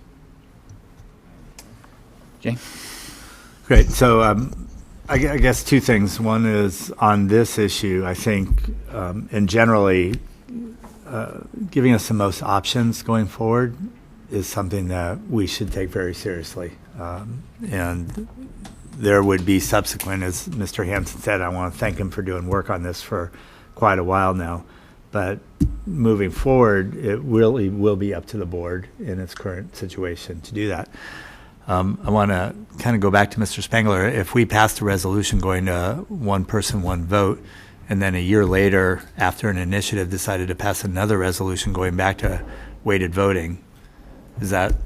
I don't think the language we proposed would preclude that.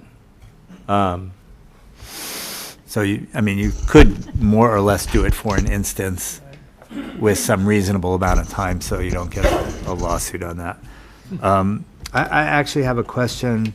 So I'm fine with all of these. I have a question on one piece, though, on the 3rd page on the prevailing wage carve-out.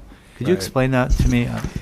Yeah, I think what this was entitled, or it was trying to do is have a situation where RT is selling the property to a private entity. We're not involved in, it's not an RT project. We're not providing any money to the project. We're just selling the property, making sure that it's clear that the development then on that property is not a public work for purposes of this section that talks about prevailing wage and so forth. And that it seemed like just sort of a fairness issue that if it's not a public project and all we're doing is selling the property to somebody else, that those rules about public works wouldn't apply. And that's a case where RT would not be utilizing the property once it's sold. Right. So it's not a lease back. It's not a sale that we're using. So I understand that lawyers have to make their livings, but why can't we just say what you just said and be clear about it? Yeah, I It'd mean, be a lot easier. I think a lot of these things are subject to modification. I guess one recommendation would be that if there's anything in this list of bullet points that anybody is uncomfortable with or feels like needs more exposition or whatever, then we could move forward without it. None of these things are that are in attachment 1 are things that we're going to, perish tomorrow if they're not passed. I mean, RT providing charter bus service, that's totally preempted by the feds, so that language is doesn't even need to be in there. Some of these things are the way that a reasonable person, I think, would interpret this language anyway. We're just making sure. So, I think attachments 2, 3, and 4 are really the ones that have some urgency to Right, I understand. So let's go back to it just for a second, because this is the one I've gotten a few calls on. I want to make sure we're clear. If we sold a property today and somebody else has ownership, they can do whatever they want with it. There's no prevailing wage requirement on that, is there? That's my understanding. So what's the need for doing this? I think it's just for clarification to make sure that that's clear, because it impacts the buyer. If the buyer believes that this is going to be considered a public work because we own it and then we're selling it to them, and the costs associated with that may affect their willing interest in the property. And under this, if we did a joint venture, it would still require prevailing public wage. work, yeah. Or if we did a lease back, how would that would? Right. Yep. So I'm okay if you think it's important to leave this, because I know we are disposing of properties and I want to make sure that this doesn't hinder that. But what I would, yes, sir. Because we're so close to the end of session, even as you charted out what would be an acceptable approach, we can't afford any slip-ups and have somebody come out of the works, out of the woods and challenge us. It'll slow us down and we'll lose our dates. I would encourage you to actually delete that one. Why don't we just delete it, and I would offer that as a friendly amendment so we don't have any challenges with that. Second, okay with that amendment? Linda, did you second Steve's motion on this a while I might have. Did? I might have, yes. Okay. All right. Yes, Is that- happy to. Okay. Happy to, but I have. Yes, so are you done, Jay? I'm fine if is Linda accepting that? Yeah. Yeah, great. All right, thank you. Very good. So Director Budge. Yeah, so, number one, I appreciate the conversation about all parts being severable. And then I truly appreciate the conversation about the weighted voting, because as Don points out, my colleague who was on this board at the time and was actually chair during that period was extremely keen that the newly incorporated cities get adequate representation so that the kinds of things that have been described so that potential would be minimized. So that really is an important concept. I think what Jay is proposing is creative, but it sounds kind of fishy. Voting and then re-voting a year later. Don brought that up, so I'm going to blame him. Did he? I was just asking. I didn't suggest it. I wasn't suggesting that we would do it. I was just asking if it was legally possible, because again, we want to keep our Full Employment for Lawyers Act going. Oh, for sure. So, but the real question I have, could somebody please explain the question of who would carry this or who is carrying it, and local support from our local legislators? There was an implication in the emails today that there was no local support. I'm not aware there's no support. Mr. McCarty has been, throughout the year, I've been in touch with him on behalf of Placer County on the one hand, on behalf of Sacramento RT on the other hand.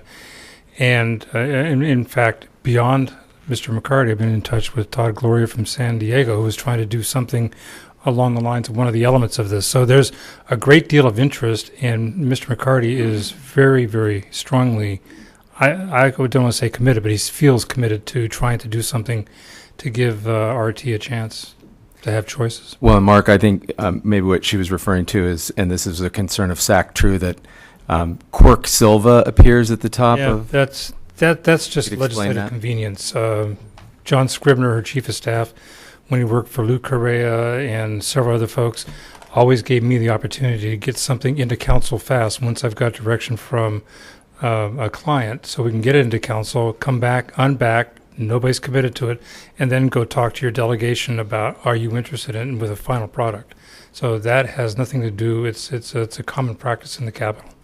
So has the decision been made to use a shell and do the gut and amend kind of thing?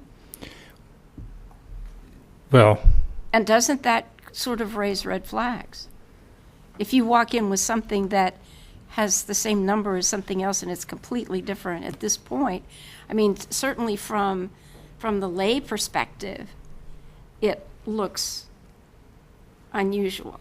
right.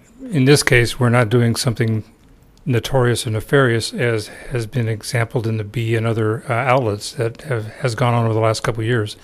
In this case, it's a convenience for resolving a municipal issue. That's all it really is.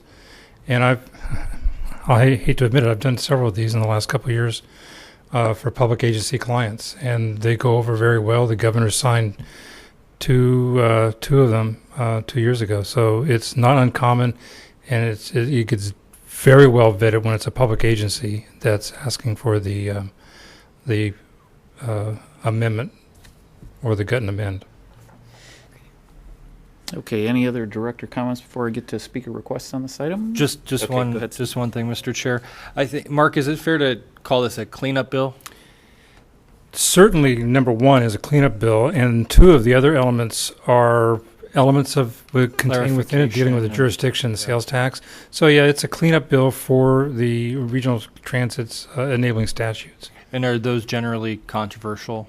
They're not. Yeah. That's why I'm grateful to take out the one that has the specter of controversiality at this point, because that, in the beginning of session, we would ride that as far as we can, but now we can't afford anybody to put the brakes on. Okay, thank you. Okay, thanks, Steve. So with that, let's see, Helen O'Connell. I don't see Helen. Is Helen out there in the hallway? Okay, so she probably had to leave, so if she returns, we'll get her up there. Jacob Taylor. Jacob? And after Jacob is... Cool. Yep, I got you. Got you here, Rick. Cool. Hi, I'm Jacob Taylor. Thank you for allowing me to speak. I have a tiny little phone. Sorry, I'm going to read off of it. I would like to ask that the board postpone attempting the implementation of these changes. If you guys remember, last fall we passed the California what is it? I have the exact name here. The California Legislature Transparency Act this past fall. It was a citizen initiative. It amended our state constitution. It was, everyone remembers it. It requires 72 hours for bills posted online and things like that. But within the text of that, the concept was to get rid of smell like this, where you're voting something in with about 3 weeks, if I'm not mistaken, until the end of the legislative session. That looks bad. I know it's like a cleanup bill, and if you remove the one thing that's controversial, I get it. It's mostly a cleanup bill. But cleanup bills should still be debated fully and in public, not rushed through committee, verified, and then brought to the floor and whatever in a gut and amend. The whole point of Californians and Sacramentans especially voting on that actually was to basically rebuke our legislators for doing gut and amends. So I just want to put that out there and urge you guys actually to vote against continuing this. By all means, reintroduce it next legislative session. I'm not a lawyer. I don't know what all of the details of this bill are. Most of it seems to be cleanups from what I can tell. That's great. But please do it in the fair and clear and open way. Thank you. Great. Thanks, Jacob. We do have a request to speak from Michelle Parasette, but I believe I was informed she left. Okay, so very good. Just wanted that on the record that there was a request to speak from her. Russell Rawlings. Russell, and then following Russell is Rick Hodgkins. Good evening, Russell. Good evening, board. It's disturbing that we've reached the end of the evening and this most important issue is before us. It is challenging and disturbing that we are building something that is supposed to empower individuals, as Director Hansen indicated, on something that is very quasi-democratic and disturbing. The timeline on this is extremely tight. We've got no representative from McCarty's office here to speak to us about this. We've got a lack of engagement here. This is not okay. It's not good. This is not how this should be built, especially if we're told that we are supposed to then carry the torch forward and propose this to the entire region as developing a funding mechanism on top of it. So I think you've heard the solution. The solution is to wait. The solution is to better engage the public. It's very simple. This is all very simple. Everything major should come to the public. And the board trying to make negotiations that frees them up from having to make hard decisions is problematic. I mean, I know this is one job of the many, many jobs that you all have, but this is an important job. It is what forms the basic economic structure of our city, that of moving people around. So I would encourage all of you to hold this off until the next legislative cycle. Thank you. Thanks, Russell. And Rick.